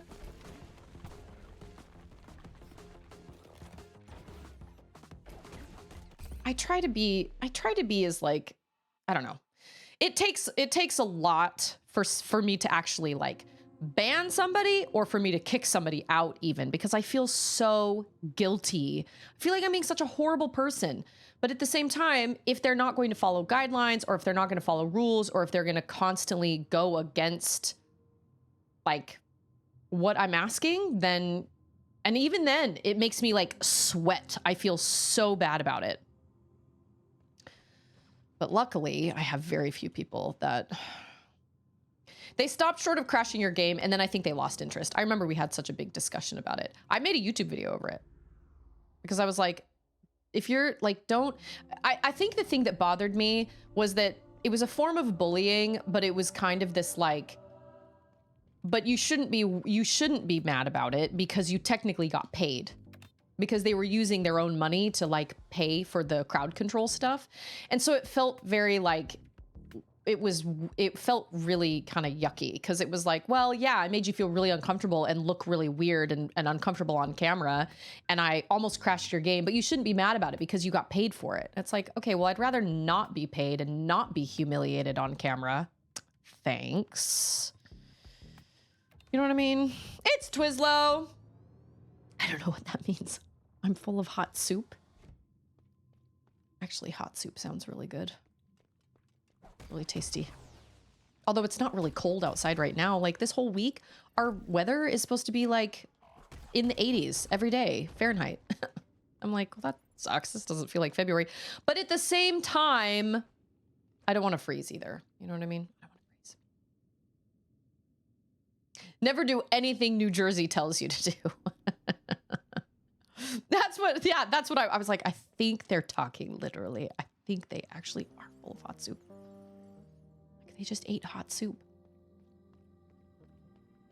This run back isn't so bad. It's not so bad. The other one was a lot worse than this one. This one isn't so bad.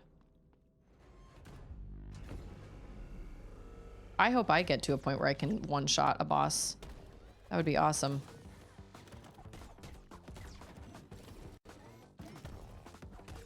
Take that.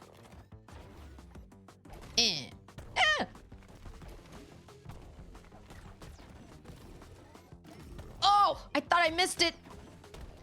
Dang it all to heck.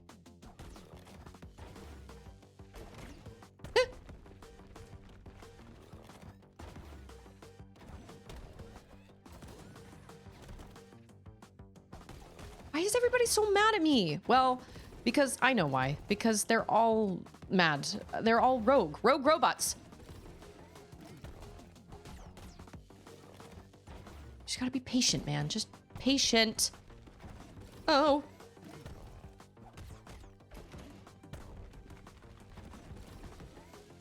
Oh. That's when you gotta get your hits in because he is... I keep thinking I can wall jump. I cannot. I cannot wall jump. Can confirm. I'm trying to keep my eye on his life. Ow. Oh, we're at phase 2. Oh my gosh!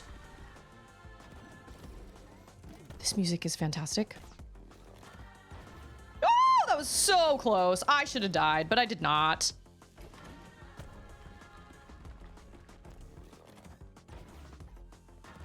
Oh my gosh. Whoa.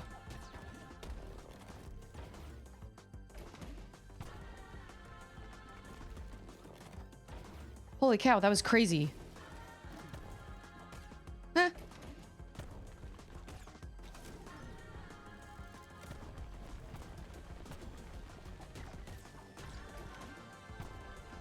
Oh. How much life does he have left? I don't even know. Oh. Oh. No. Yeah.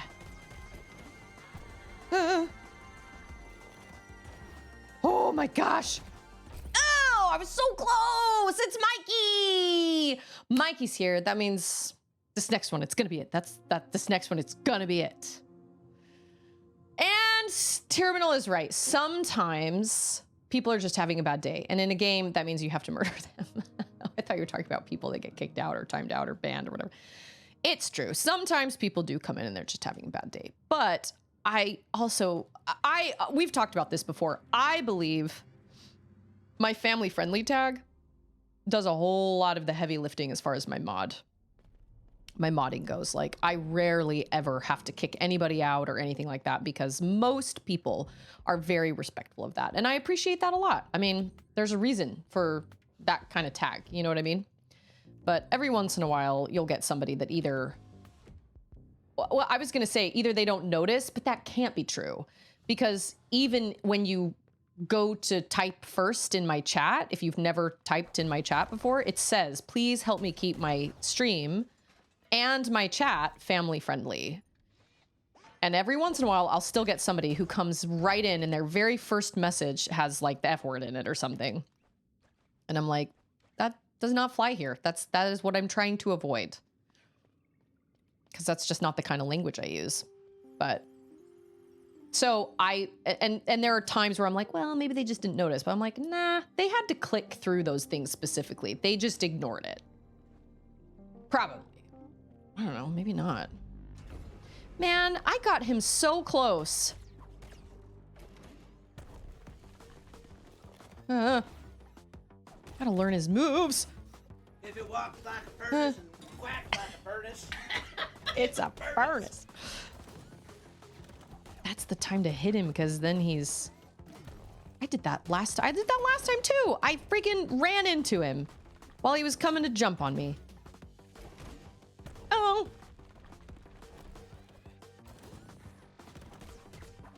I do wish I had a dash indeed. Yes, I do.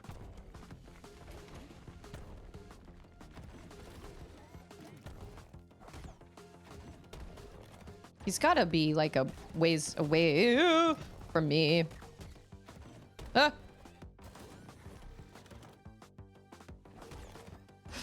Oh. Okay, it's fine. Everything's fine.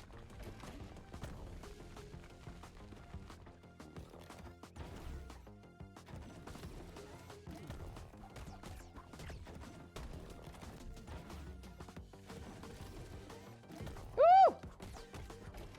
Get him, Derry!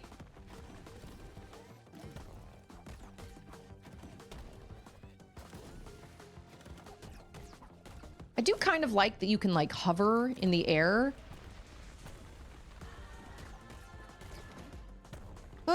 Like when you're hitting, you can hit multiple times before you actually hit the ground. Oh, that was close. Oh! Oh my gosh, how did I miss that? I don't know how. Oh, I didn't miss that. Shoot, I'm in the same position I was in earlier. Just one.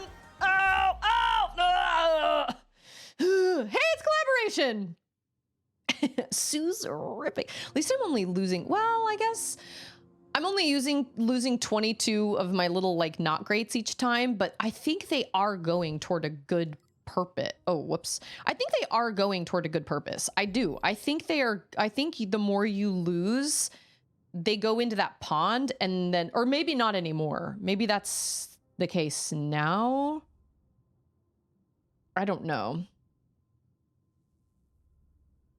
I don't know if the no pre-roll tags actually like does anything. I have no idea. Max like guilty of ignoring a lot of the chat rule pop-ups. I mean, I guess that's true. I've done as much as I can to try and keep everybody, you know, to try and set up the expectations, but I rarely ever have a problem with anybody coming in and just being nasty in chat, which I appreciate. So, and even if people don't feel the same way I do about language or whatever, I always appreciate when people respect that this is my little area, and so therefore it doesn't really matter. There still needs to be respect there, even if someone doesn't agree. They don't necessarily have to agree with me on whether or not curse words are wrong or whatever. But if they're going to talk and chat in my space, then obviously there are rules that I set because it's my little corner of the internet. And I just really appreciate when people are respectful of that. I'm not trying to change people's minds. I'm just trying to be like, hey, this is how I want things to be done in my space. And that's, you know, that goes for everybody. Sing the Doom song now. Nobody is nasty in chat. I guess I will use this joke then. I accidentally sprayed deodorant in my mouth today. Now when I talk, I have this weird axe scent. You know what? Man, I was of the that like generation of the Axe body spray. Has that gone away? Oh my gosh. I knew kids that wore so much body spray. Oh my gosh. And it smelled really good, but when it was like a lot, oh my gosh, so much. It hasn't gone away. Oh. He's the not great engraver. So, oh, whatever that means. Like, I don't know. Oh! I do wish I had a dash. Oh, that was really heckin' close. So was that. He kind of like... Oh, my chin itches. Hold on! It's still in the stores? I mean, I know it's still in the stores, but I wasn't sure if they'd like moved on to something different or if teenage boys are still just all over the Axe spray. I don't know. Apparently they are. I should, honestly, I should ask my friend that teaches middle school. Because she would know. That move is so scary. So is that one. All of your moves are so scary. And Axe body spray, don't get me wrong, it smells really good, but you don't have to bathe in it to smell good. You know what I mean? Like, it's fine. You don't need all that. You just a little bit, just a little bit. Oh, everything about this is bad. Oh. How's it going, Dorian? 7. It reminds me of that, that there's a video, it was called There I Ruined It, or There I Fixed, no. Thanks I Ruined It, or something like that. And it's the song by Imagine Dragons, First Things First. And he makes it go, first things first, second things second. And then there's like some other parts, and it sounds like he's singing it. And it's like third, fourth, fifth, sixth, or something. And then in the background, you just hear all these people go, 7, And it makes no sense, but that's how we say the word 7 in our house. 7. I'll find it and I'll put it on the Discord because it's very funny. Also, apparently the video that dude made of the Urukai with regular voices is like 8 minutes long. I saw a short of it, but apparently it's like 8 minutes long. Oh my gosh, it's one of the funniest things I've ever seen. When in the third movie, when he puts it's awful when he puts like the spear right in that guy's chest in Osgiliath, I think it is, and he's like laying down, or is it Osgiliath? I can't remember, but it's Faramir's like first commander or whatever, and he's laying there. He's already probably dying, and that lumpy, creepy looking orc that kind of sort of is around, he like puts the spear down at him. I shouldn't be laughing, but he puts the spear down in him, and then one of the orcs behind him is like, oh, geez, right in his man flesh. It's so funny. Oh my gosh. Obviously, that is not funny, but it's the way that it's the voices behind them. Oh my gosh, it's so funny. When they're making the Urukai army, and one of them is like grabbing the head and everything, the voiceovers are like, head squeeze. I'll post that too, because that is so funny. I have rarely laughed that hard I don't laugh that hard in videos. Like it is rare that I find a video that makes me laugh that hard. Oh my gosh. And I've only seen like 40 seconds or like a minute of it or something. I didn't get to watch the whole thing, but it was so funny. I can't call myself an Imagine Dragons fan, but I did like the theme they wrote for Arcane. I liked the one that they made. I liked the one Radioactive. I liked that one when I first heard it, but then I feel like it was everywhere for a while. I've kind of sort of, I wouldn't call myself a huge Imagine Dragons fan either, but I also feel like a lot of bands release songs that are great, but then they also release songs that are not great. Not every song of a band is going to be a hit. And that's okay. It just is what it is.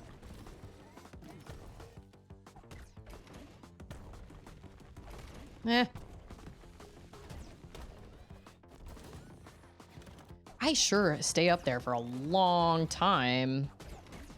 Ah! No. Oh, okay. That's cool too, I guess. Oh! Biscuits. I'm already down to That's what it is. There, I ruined it. That I watch over and over again is the one where they mash up the Price is Right theme with Shorty Get Low. It's so funny. I feel like I've also heard one where the whole song is just yeah. Every single yeah from like everybody. Bye, John! I'm gonna go find a stream where I can curse and insult everyone. Have fun with that. I'm sure there are many. You can find many of them. I just think to myself, like, why would you want to hang out in a place where everybody's kind of sort of dragging you down, you know? Like if it doesn't have a very good vibe, why hang out there? Come hang out with people that are trying to build everybody up and have a good time together. You know what I mean? I mean, I don't know. Maybe that is having a good time for people. I mean, I'm having a great time getting my robot butt handed to me on a silver platter. What Pearl Jam sounds like to people who don't like Pearl Jam, it's so true. I don't really like Pearl Jam, and it's so true. Also, who's the lady that did the... I can't remember what the words are, but it's like, you want me, I want you, baby. My sugar boo. I'm elevated. Something like that. Yeah, yeah, yeah, yeah, yeah. I need you. Sunlight, moonlight, something that I need you. Anyway, I don't know what it's like, but yeah, whatever her name, levitating. Yeah, that's it. Hey, it's Yeti. Welcome, Yeti. There was one that whoever sang that one, I don't remember her name, but they did the same thing. It was like for what this type of music sounds like to people that don't like it, and it is very, very accurate. Oh, I can skip this guy entirely. Look at that. I can't remember. Dua Lipa, thank you. Yeah. And it's so accurate. I'm like, yep. Although I do think Levitating is a really, really catchy song, but all her songs sound like that.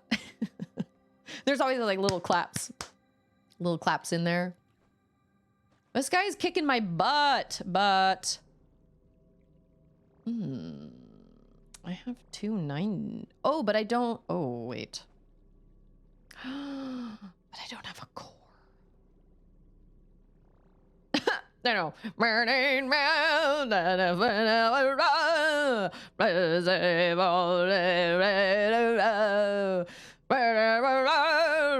That's what I hear when I hear Pearl Jam.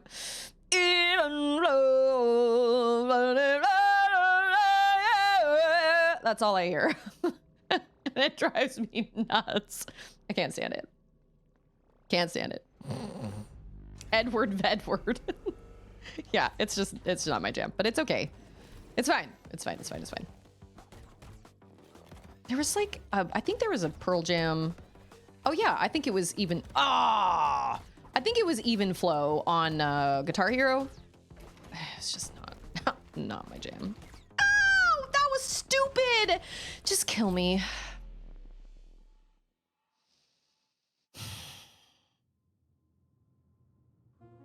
It's fine. I only lost 10 this time. This guy is kicking my robot booty, my robo booty. It is. It's a sad song, but I can't, like, I get that, but like, I cannot handle his singing voice. I also personally feel that, and this is going to sound really mean, but I also personally feel that, who's the guy that is the lead singer of Matchbox 20? Is his name Mark? No.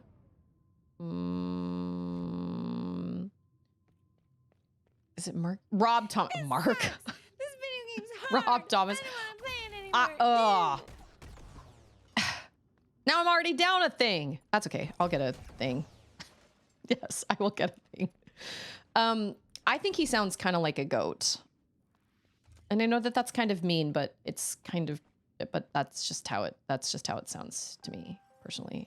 I don't think Shakira has the best singing voice either. Shakira obviously is famous not because of her singing. She is famous because she is gorgeous and has a really amazing body and can dance really well with it. Her singing, not so much. Her singing is not great. Her singing is not great.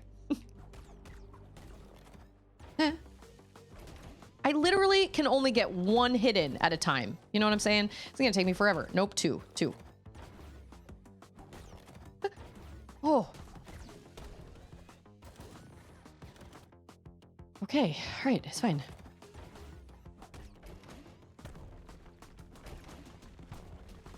And like, you know what it is? It's that, with Rob Thomas, it's that feeling, it's that feeling when you keep your jaw like really rigid while you're singing, like Creed does too. There's this, like, you stick your jaw out kind of forward like this, and you kind of like leave it rigid. Hold me now, I'm 6 feet from the edge, and it's like the correct way to sing is to push your jaw back and have it relax so that it is as far back as possible, because it keeps your, did Creed sing that song? I can't remember. But it keeps your throat open. I took voice lessons for a very short time. When I was 6, yeah, you're a goat. When I was like 16 or 17, and she said, she actually said that, oh man, that sucked. I should not have paused right then. That was a terrible time to pause.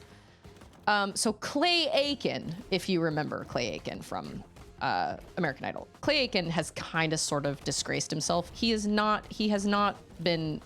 of went into politics and got himself into a lot of trouble. And he just doesn't seem like a very nice person, honestly. It was bad. No, it totally was. But she said, if you ever watch him sing, he has like the way that he relaxes his jaw while he sings. He doesn't, because when you reach a high note, when you're reaching for a note, your automatic tendency is to tense up and jut your chin forward, but that actually tenses up like your throat, and you're supposed to kind of relax your throat back, or relax your chin like backward. And she said he is a very, very good example of that. He does that when he sings.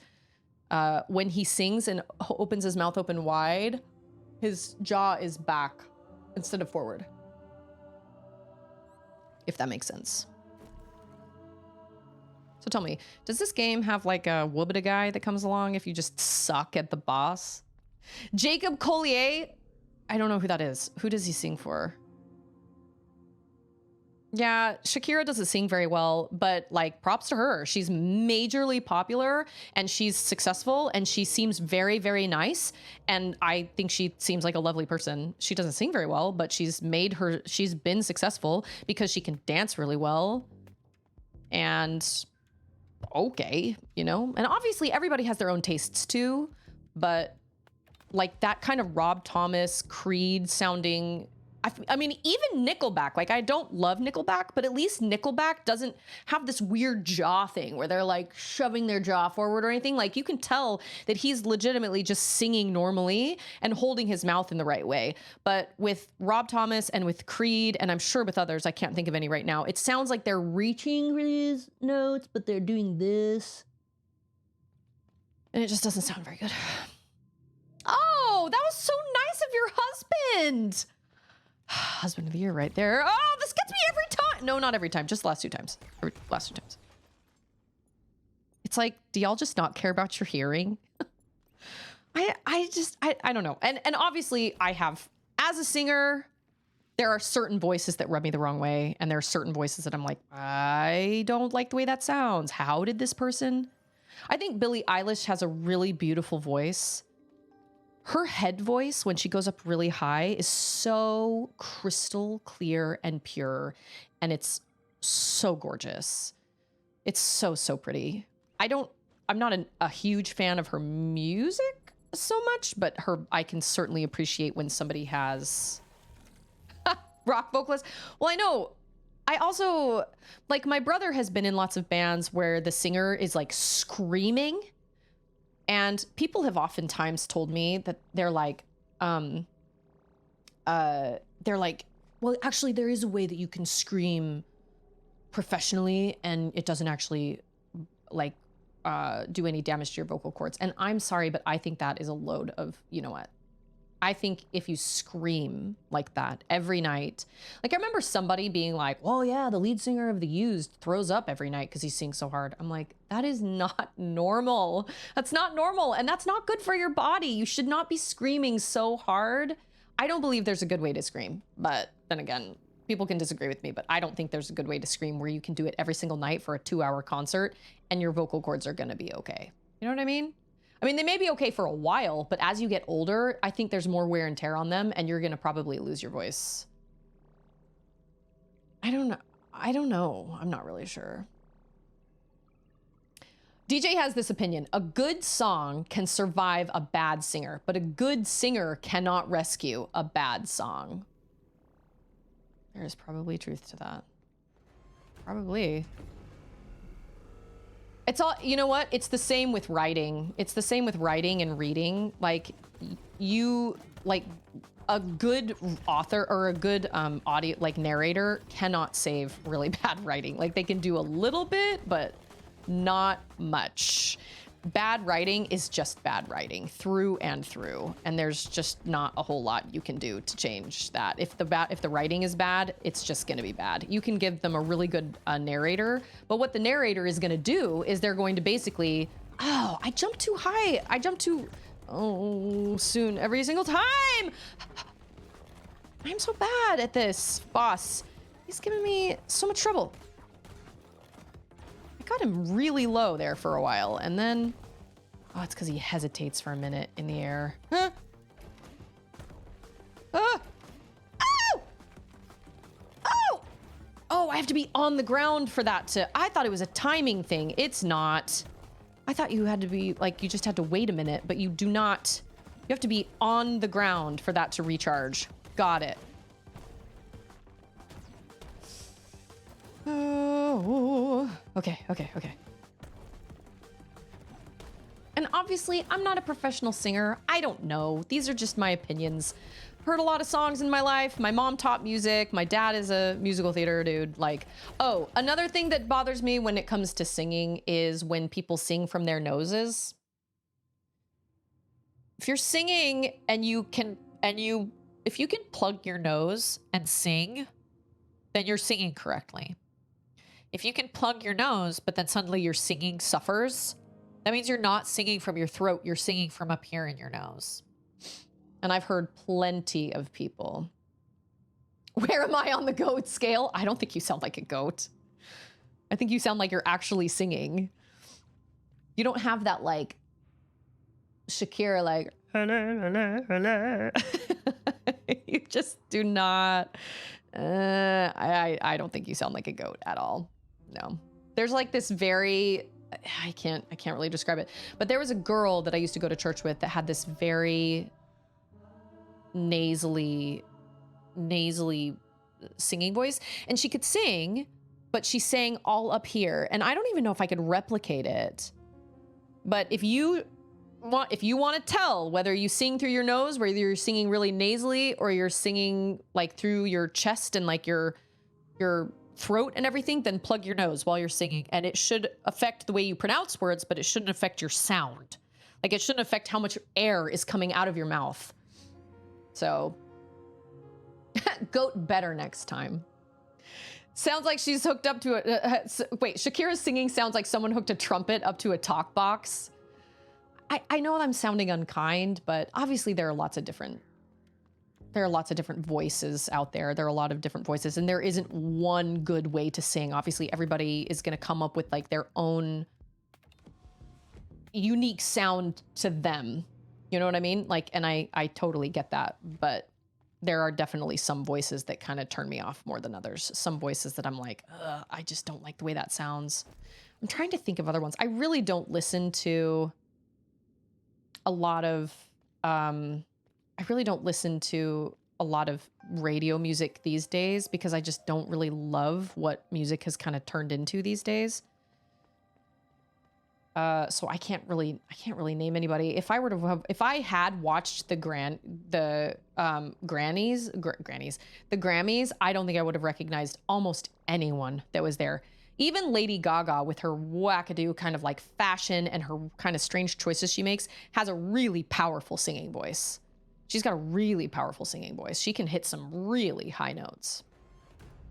But just because Rob Thomas is not my jam does not mean it isn't other people's jam, and that's fine. I'm simply expressing me personally what I like and don't like about, like, I think Ariana Grande is so unbelievably talented. I don't think she's healthy right now, to be totally honest, but I think she has an amazing singing voice. But you know, Ariana Grande has a really amazing voice. Billie Eilish has a really amazing voice, but I don't know other people other than that. Like, I really don't. I couldn't have told you who the heck won Grammys or who was, I couldn't tell you. Okay, wait a minute. So does he take two hits every time he hits me? Because I feel like he takes one down and then suddenly he takes two. Woo! I can't understand how my... Oh, that was dumb.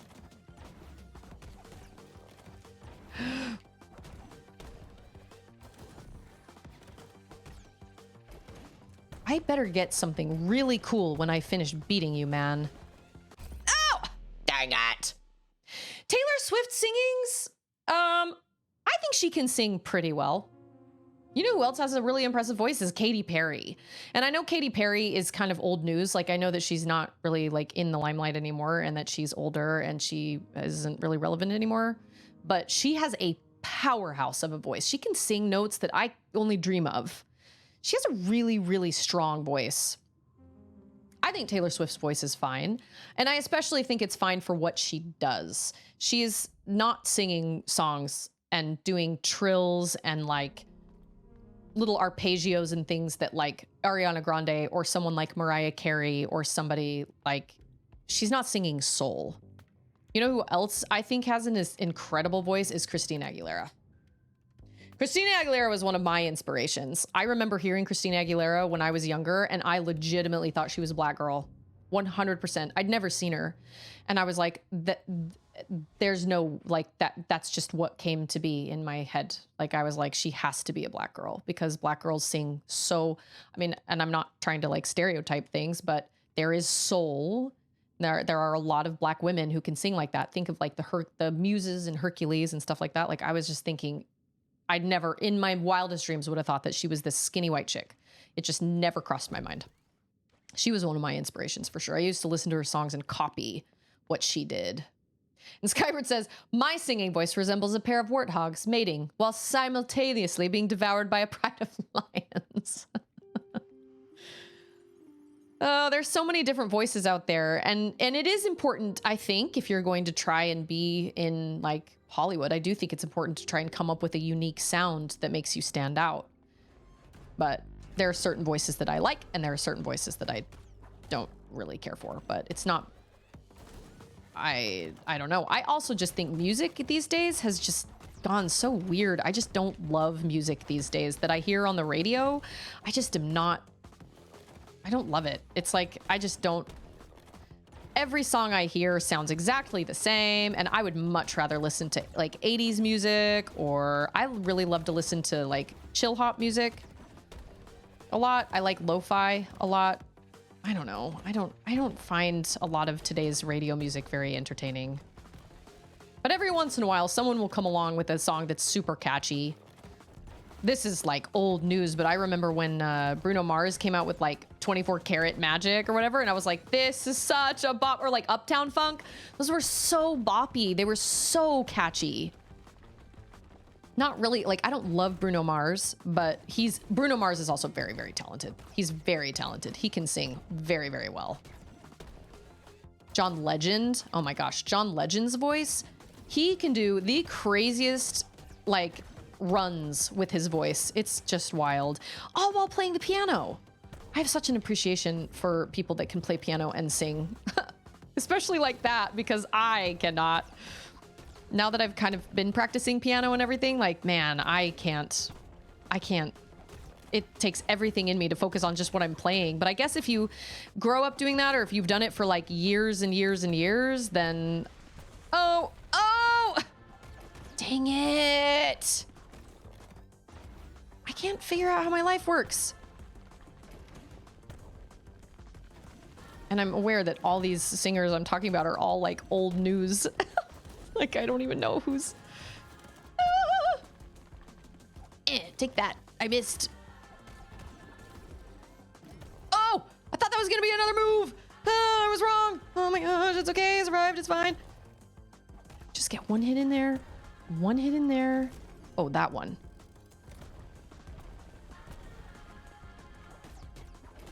Get you in the face. Oh, no, he got me in the face. Dang it. I had to pull my car over when I heard Sia's Chandelier on the radio for the first time. Oh, Sia has a very impressive vocal range. That song is so fun to sing, but I could never belt it out for like the way she does. Holy moly. And I mean, even in like K-pop Demon Hunters with, Rumi's voice, when I first heard Golden for the first time, I remember just being like, that is so high. She belts so high.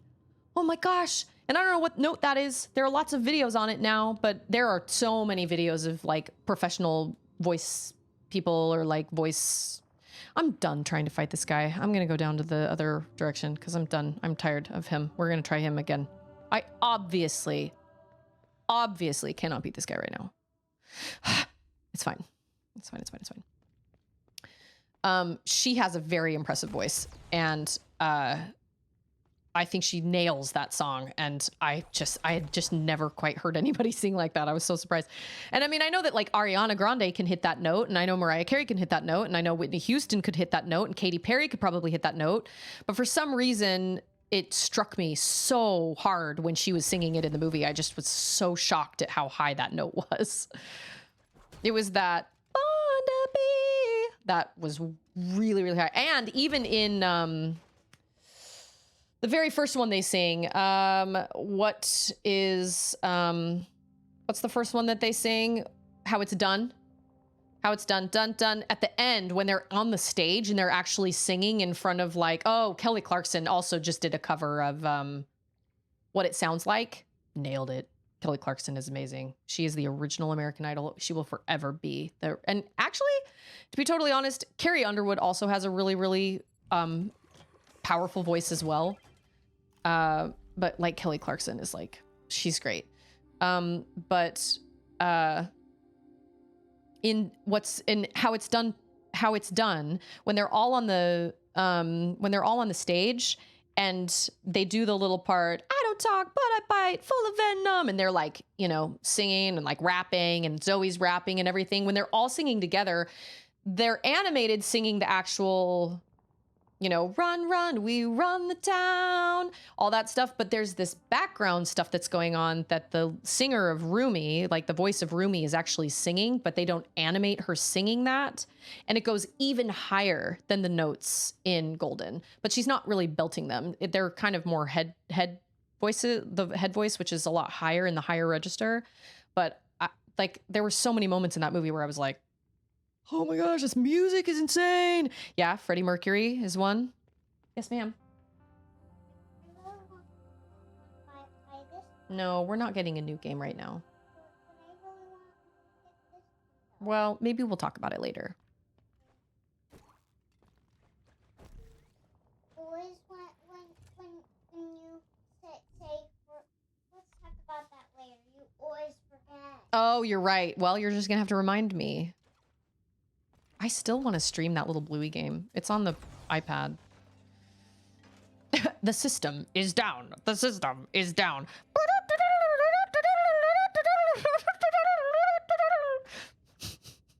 Good old strong bad. I said, come on, forward gods. I said, come on, forward gods. Everybody to the limit. The cheat is to the limit. I said, come on, everyone. No, come on, everyone. Come on, say forward gods. I can't remember what it is. Robbie Williams is probably my biggest inspiration. I don't think he was really big over there. Robbie Williams, what did he sing? I was gonna say. I feel like Robbie Williams did the version of Somewhere Beyond the Sea, Somewhere Waiting for Me at the end of Finding Nemo. I'm pretty sure he did that. Oh no.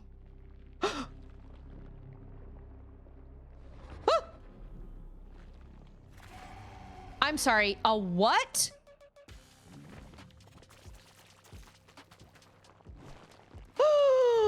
Everything about this is bad. What do I do? Hit your face? Okay.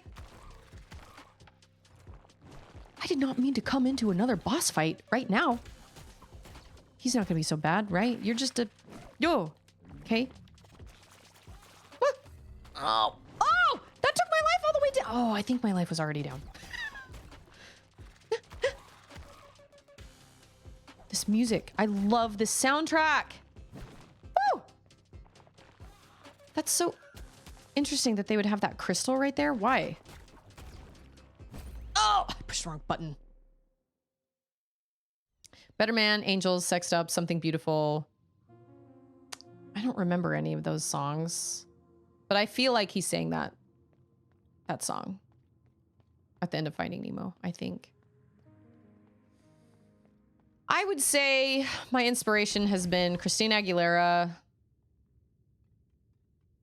some Mariah Carey, not even necessarily Whitney Houston, but I did see a video on YouTube.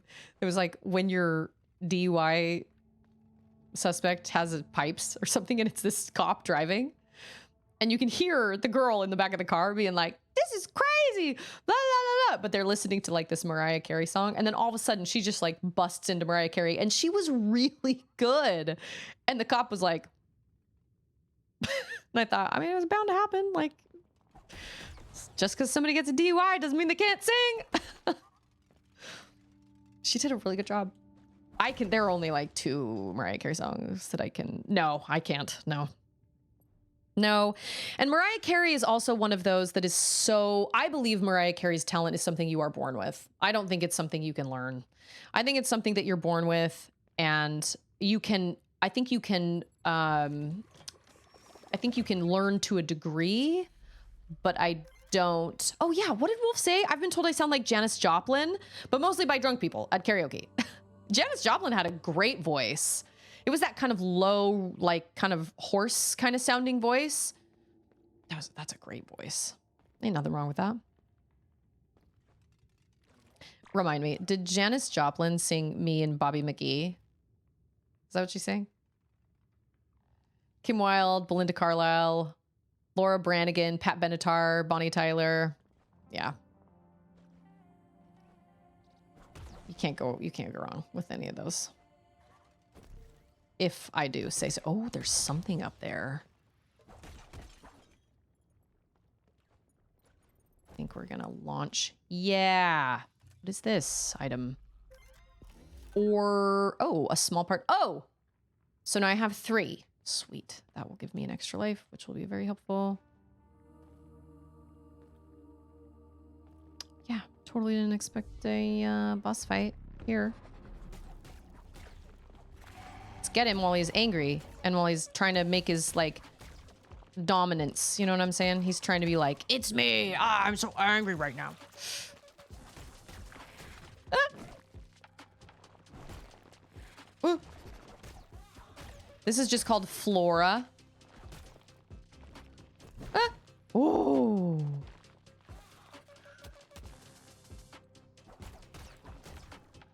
Ah.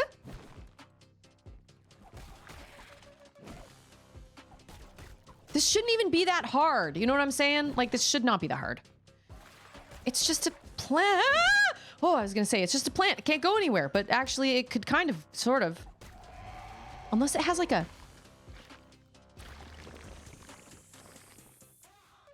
Oh, no. Unless it has a, yeah, like a second. Oh!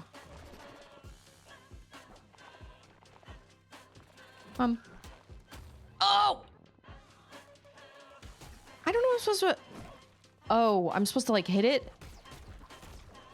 And then grab, oh, maybe not.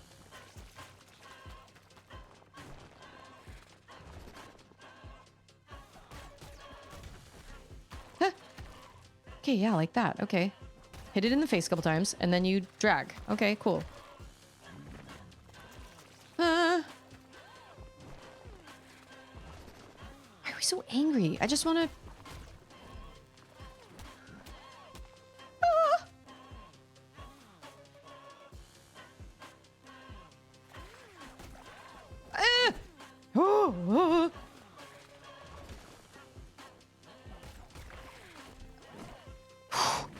It's just a plant. It's a huge, angry, murderous plant. That's what it is. But luckily, there's that cool little thing there for me to grab. Boom. Flora defeated. Boom. Yeah, he's not that bad. I think I went in... What is this fella?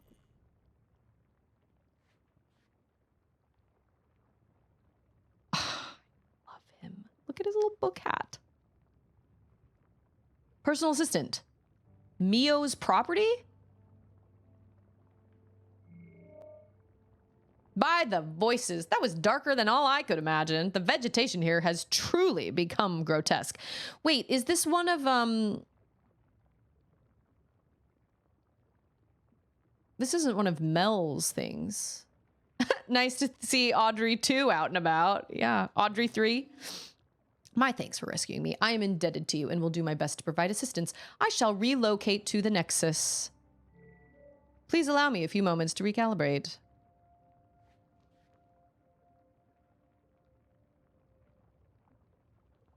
Well, I mean, like, he has a life bar. The soundtrack is great.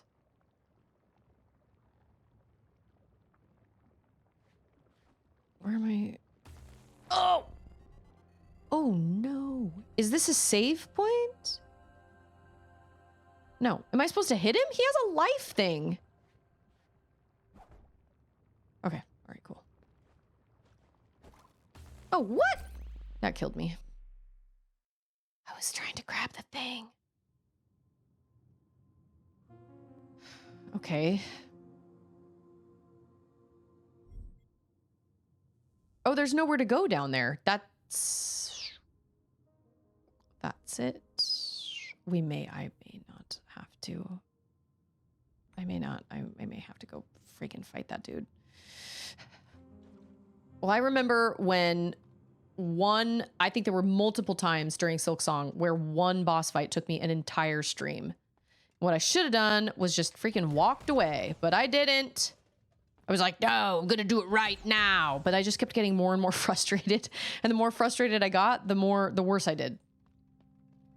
And that's what that guy started to feel like. So I was like, we're out. Let's just go. Okay.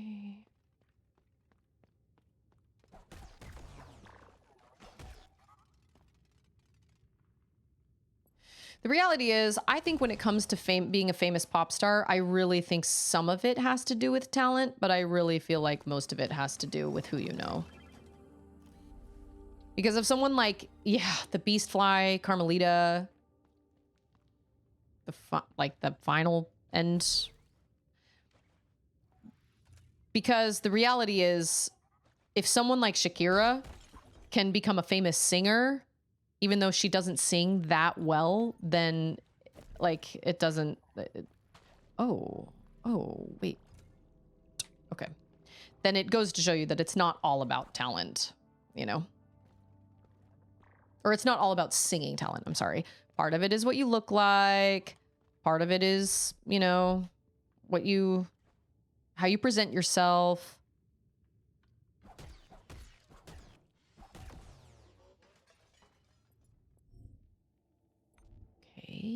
So we're gonna go down here. Oh wait, wasn't there like a... Oh yeah, this freaking dude. Huh? Oh, get him! Ah!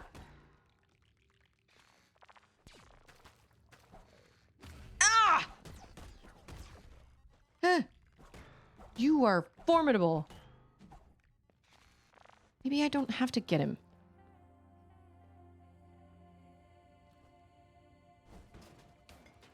What's he just gonna leave me to just scavenge on my own? And he's not gonna come over here?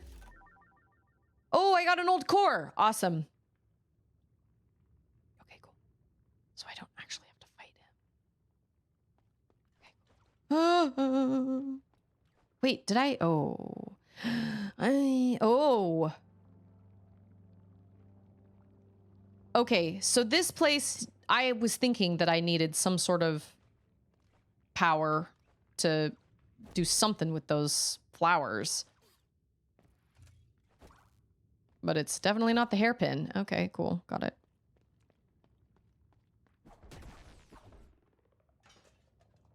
Pop music has always been a consumer product, and there are ways to market that product that do not rely on talent or technique. Truth.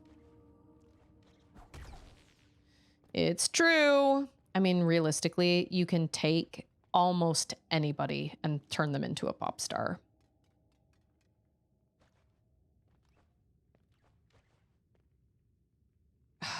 I need a new power, and I don't have it, which means I gotta go and fight that dude. Dang it, all to heck. Okay, but I do have an old core though. So, oh, did I have an old core, which means I can go get modifier slots, which means I can... Oh yeah, you do. It's true. How do I get out of here?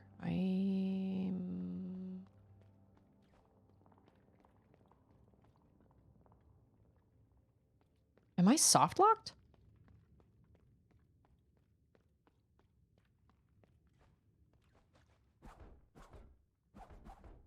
I don't know how to get out of here.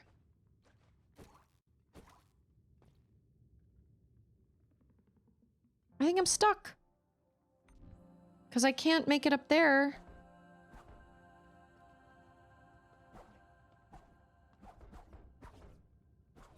I think I'm stuck.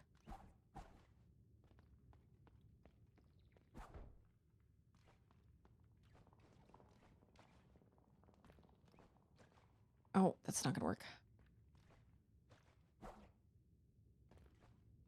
Unless I can... Nope.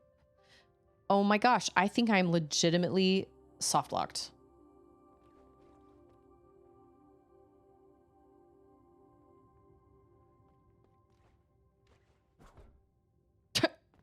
That sort of kind of worked. Free you two you can't get rid of was a good idea. That's a great question.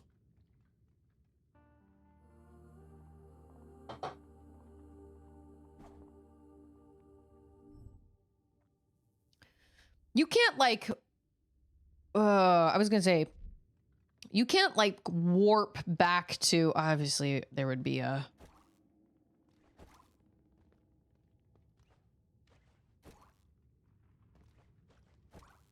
I am totally stuck.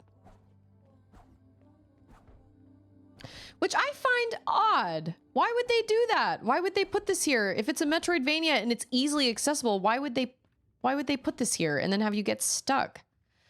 Unless there's like something I can break, but unless... Hey, it's Hulk! I'm not soft locked?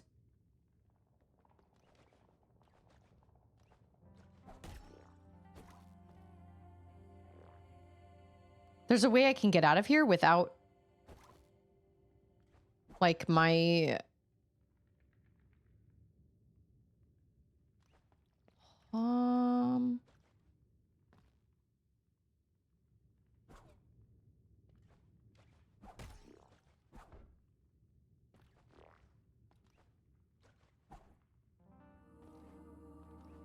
I wonder...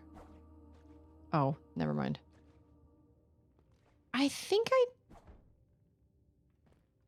do want to do... Oh, wait. No, that's not it. Oh, man, I legitimately don't know how to get out of here. I think I do want a hint. A vague hint. Obviously, I get some power that has to do with those flowers. Ugh, that was so close. Oh, I'm okay. Everything's fine. If you hit something, you can jump again. Oh, wow. Okay. If you like hit the flower.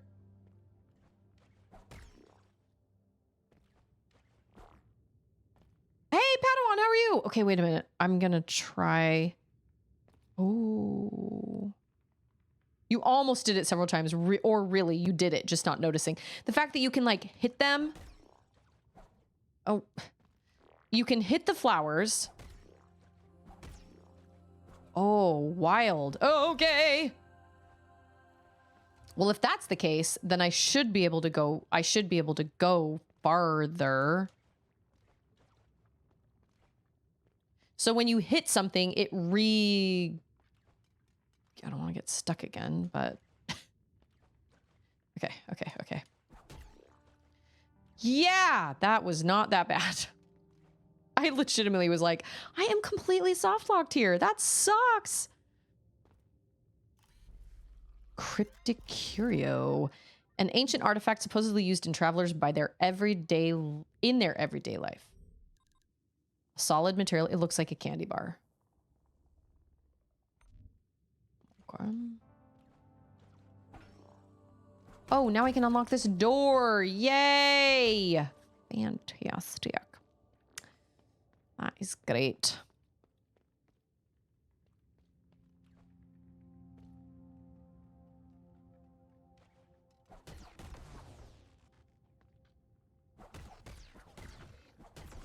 Yeah. Yes. This place is so huge. That's over water? Oh no. Oh no. So if you find I'm sorry, this is not a backseating question either.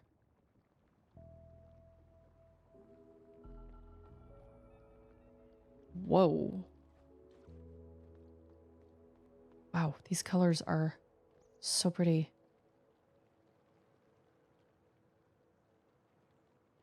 That looks fun to jump into, maybe.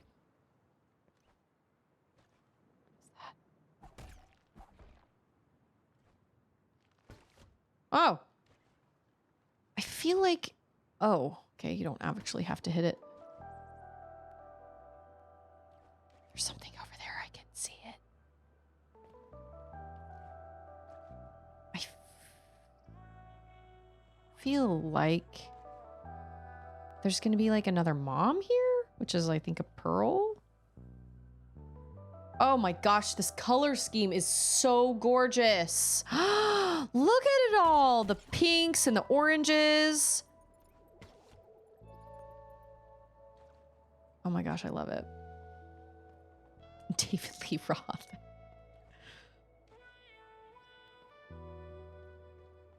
I guess I just didn't imagine that a sci-fi game like this would be so... Oh, hey, fellas. Would be so, like, chill and, like, kind of like, hey, woo, hippy-dippy kind of. Their lives are low. Also, those guys are cool.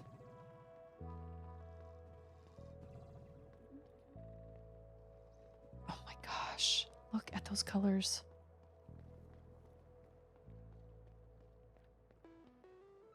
Oh. I'm supposed to sign off in like 10 minutes. So I'm trying to find a save point. Gosh dang it.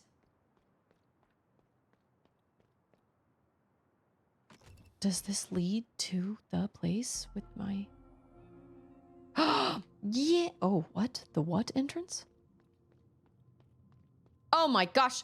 This is exactly where I wanted to be. Hallelujah.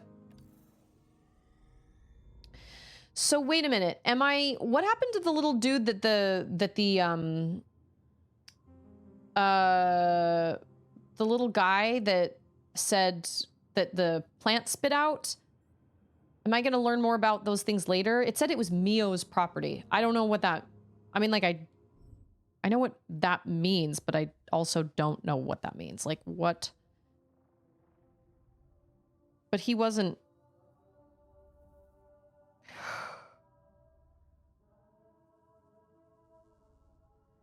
I think it would be fun to camp out in front of Costco for their grand opening.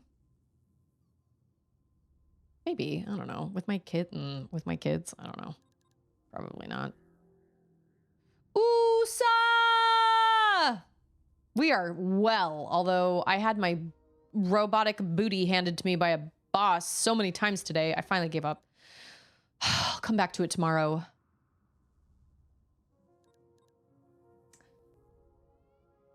I feel like I have an old core and I have enough little knot grates to upgrade myself, but I don't know what to upgrade. Like, I can't tell what is going to serve me better because I got a modifier upgrade last time.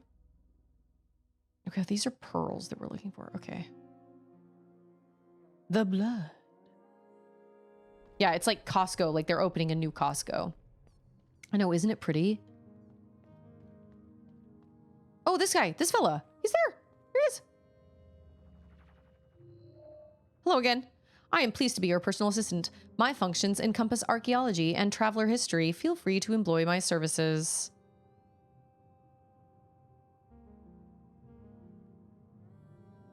How, though? It looks like you found a time-worn curio. Those strange items appear to have been used by travelers several centuries ago. Okay, so he's just like a... Oh. What? Updated curio? Oh, so it's like artifacts, kind of. A solid material encased in a thin plastic layer. Personal assistance interpretation. The matter inside the fabric seems to be of organic origin. I'm telling you, it's like a protein bar, I think. So maybe. The composition of biochemical constituents. That always reminds me of that line in Oh Brother Arthur. Is you is what is it? Is you ain't my constituents. Is diverse and the sample is preserved under aseptic atmosphere. This makes the content a top grade reference material for the calibration of laboratory instruments in regard to exoplanet analysis. What? So it's not a protein bar?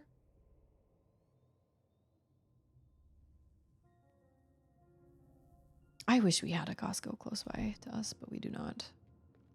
Alas and alack.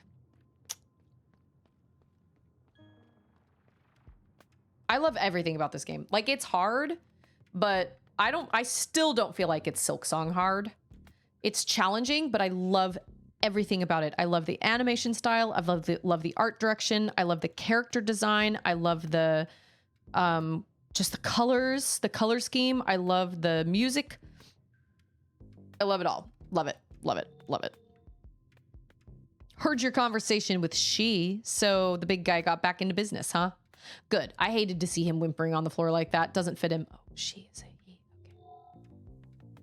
Okay. Look, I know we've all got our ways to cope with impending doom, but when she, of all units, throws in the towel, it's gotta be a bit depressing. It's a bit like the vessel herself giving up on us, you know? Now that he's all perked up again, it feels like we're finally going to fight back. About time, if you ask me. Yes, baby.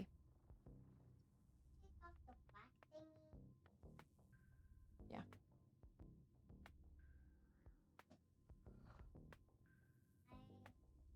kind of know how to play the boat game, but I almost know how to play it. This iPad is filthy. Holy moly. I gotta really, clean it. I really know how the bubble one works. We're supposed to pop the bubbles.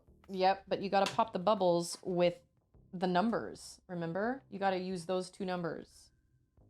This is addition, babe, and you don't know addition. Okay, effective dismantlement. Enemies leak a lot more not great droplets when dying. Okay, that's 200. Modifier extension, a stackable module for the modifier center. It permanently opens 10 slots in its allocation matrix. Coding component. Oh, that needs 300.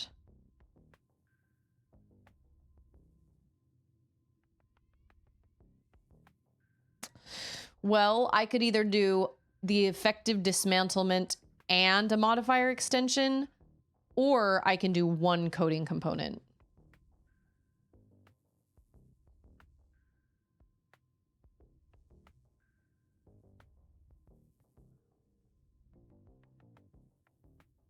I don't know. I think I'm going to do these two. Because that's going to give me, if I can use that mod, it's going to give me more not greats.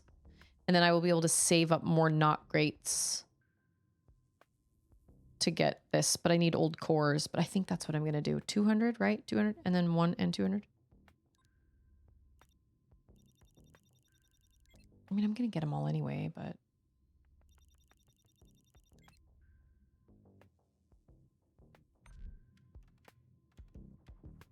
Okay, now I know. Well, and what sucks too is the fact that you have to, they always make you, like with Silk Song, Hollow Knight, all that stuff, like when you're still beginning in the game and you have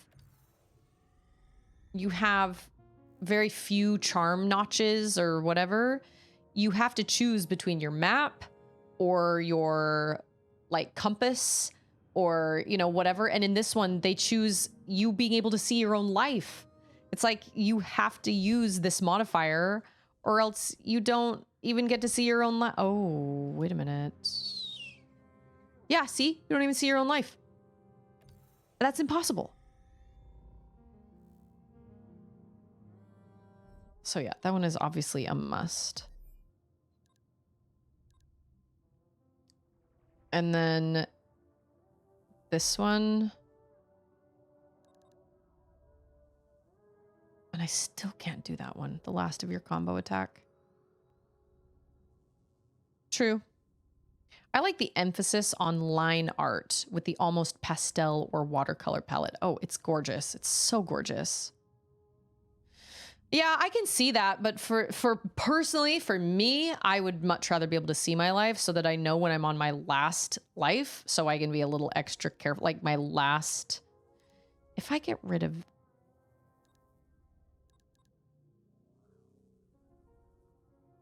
this one, does that free up enough for this one?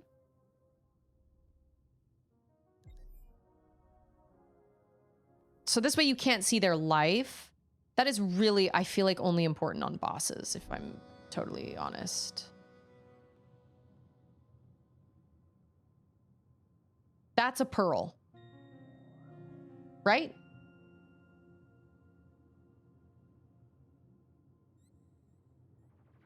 I'm going to save one more time, and then it's time for me to sign up anyway. I got dinner to make, and I got to get my girl. I've got to get my girls off. I actually have to run to the store, too.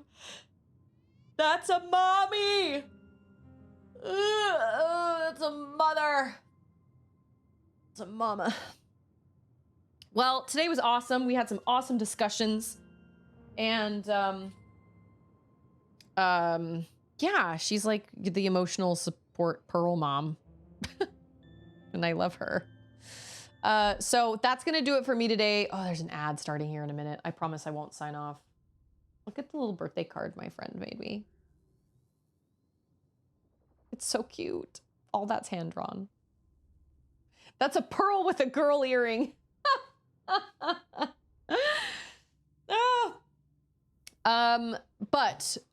So I'll be back tomorrow and we will, we'll dive back into this and I'll take a fresh start at taking that other guy on. Man, he is brutal. But maybe now that I have, oh no, but I'm going to have to switch around my modifiers, my mods, because I want to see his life, but I don't feel like I need the one where you have to, oh, you know what? That's what I'll do. I don't feel like I need the one where you need to.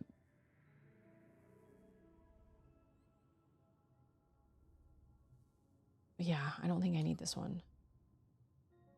So maybe now I can use this one. Sweet. Because this one is helpful, but on my way to that boss, if I am smart and I don't die, and I don't get hit, and even if I do, I can get some little knock grates on the way. So it's fine. But we'll take I'll take some more stabs at that boss tomorrow. But to be totally honest, oh no, I was gonna say, I think that's the only place I have to go, but that's actually not true. I have other ways I can go as well, but I'd like to try and see if I can take him down. So with that being said, thank you guys so much for being here. I appreciate everybody so much. I appreciate everybody's company.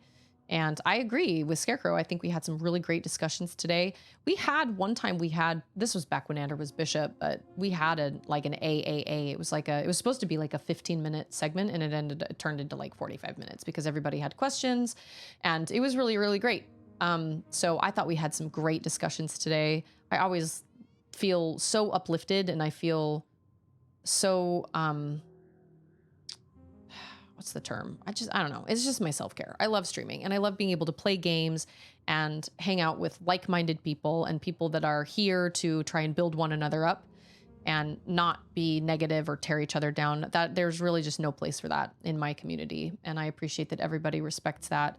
because that's the vibe that I want. I don't feel like anybody should have to spend their time around people that don't want to see them become the very best people they can be.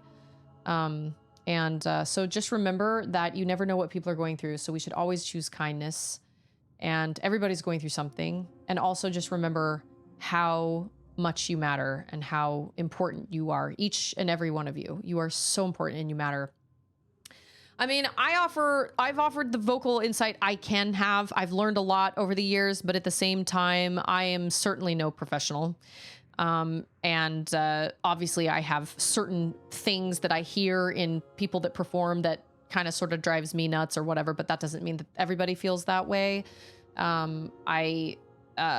I know what I like and what I like listening to and what I like to copy, you know, when I'm singing, but everybody has to, you know, everybody's got a unique sound, and I think that's really important. I think it would be so boring if everybody sounded the same.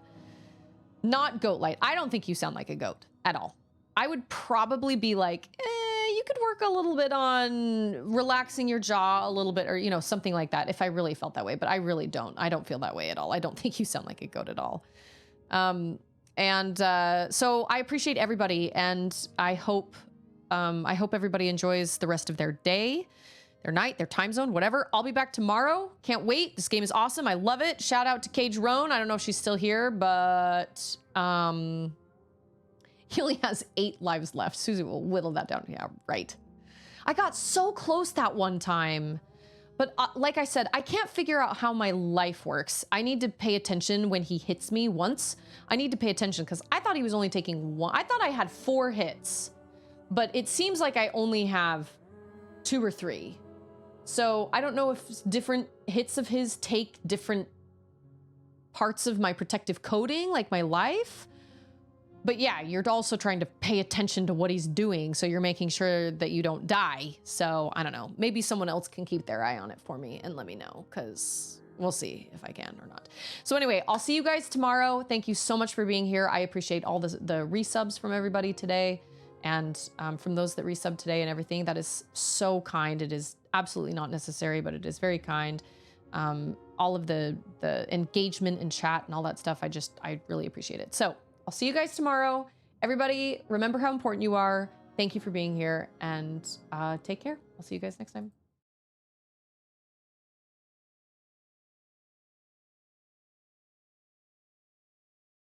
It doesn't matter. It's in the past.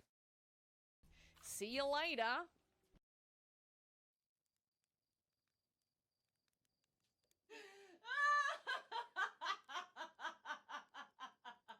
It's not over. It's not done till it's not over till it's what?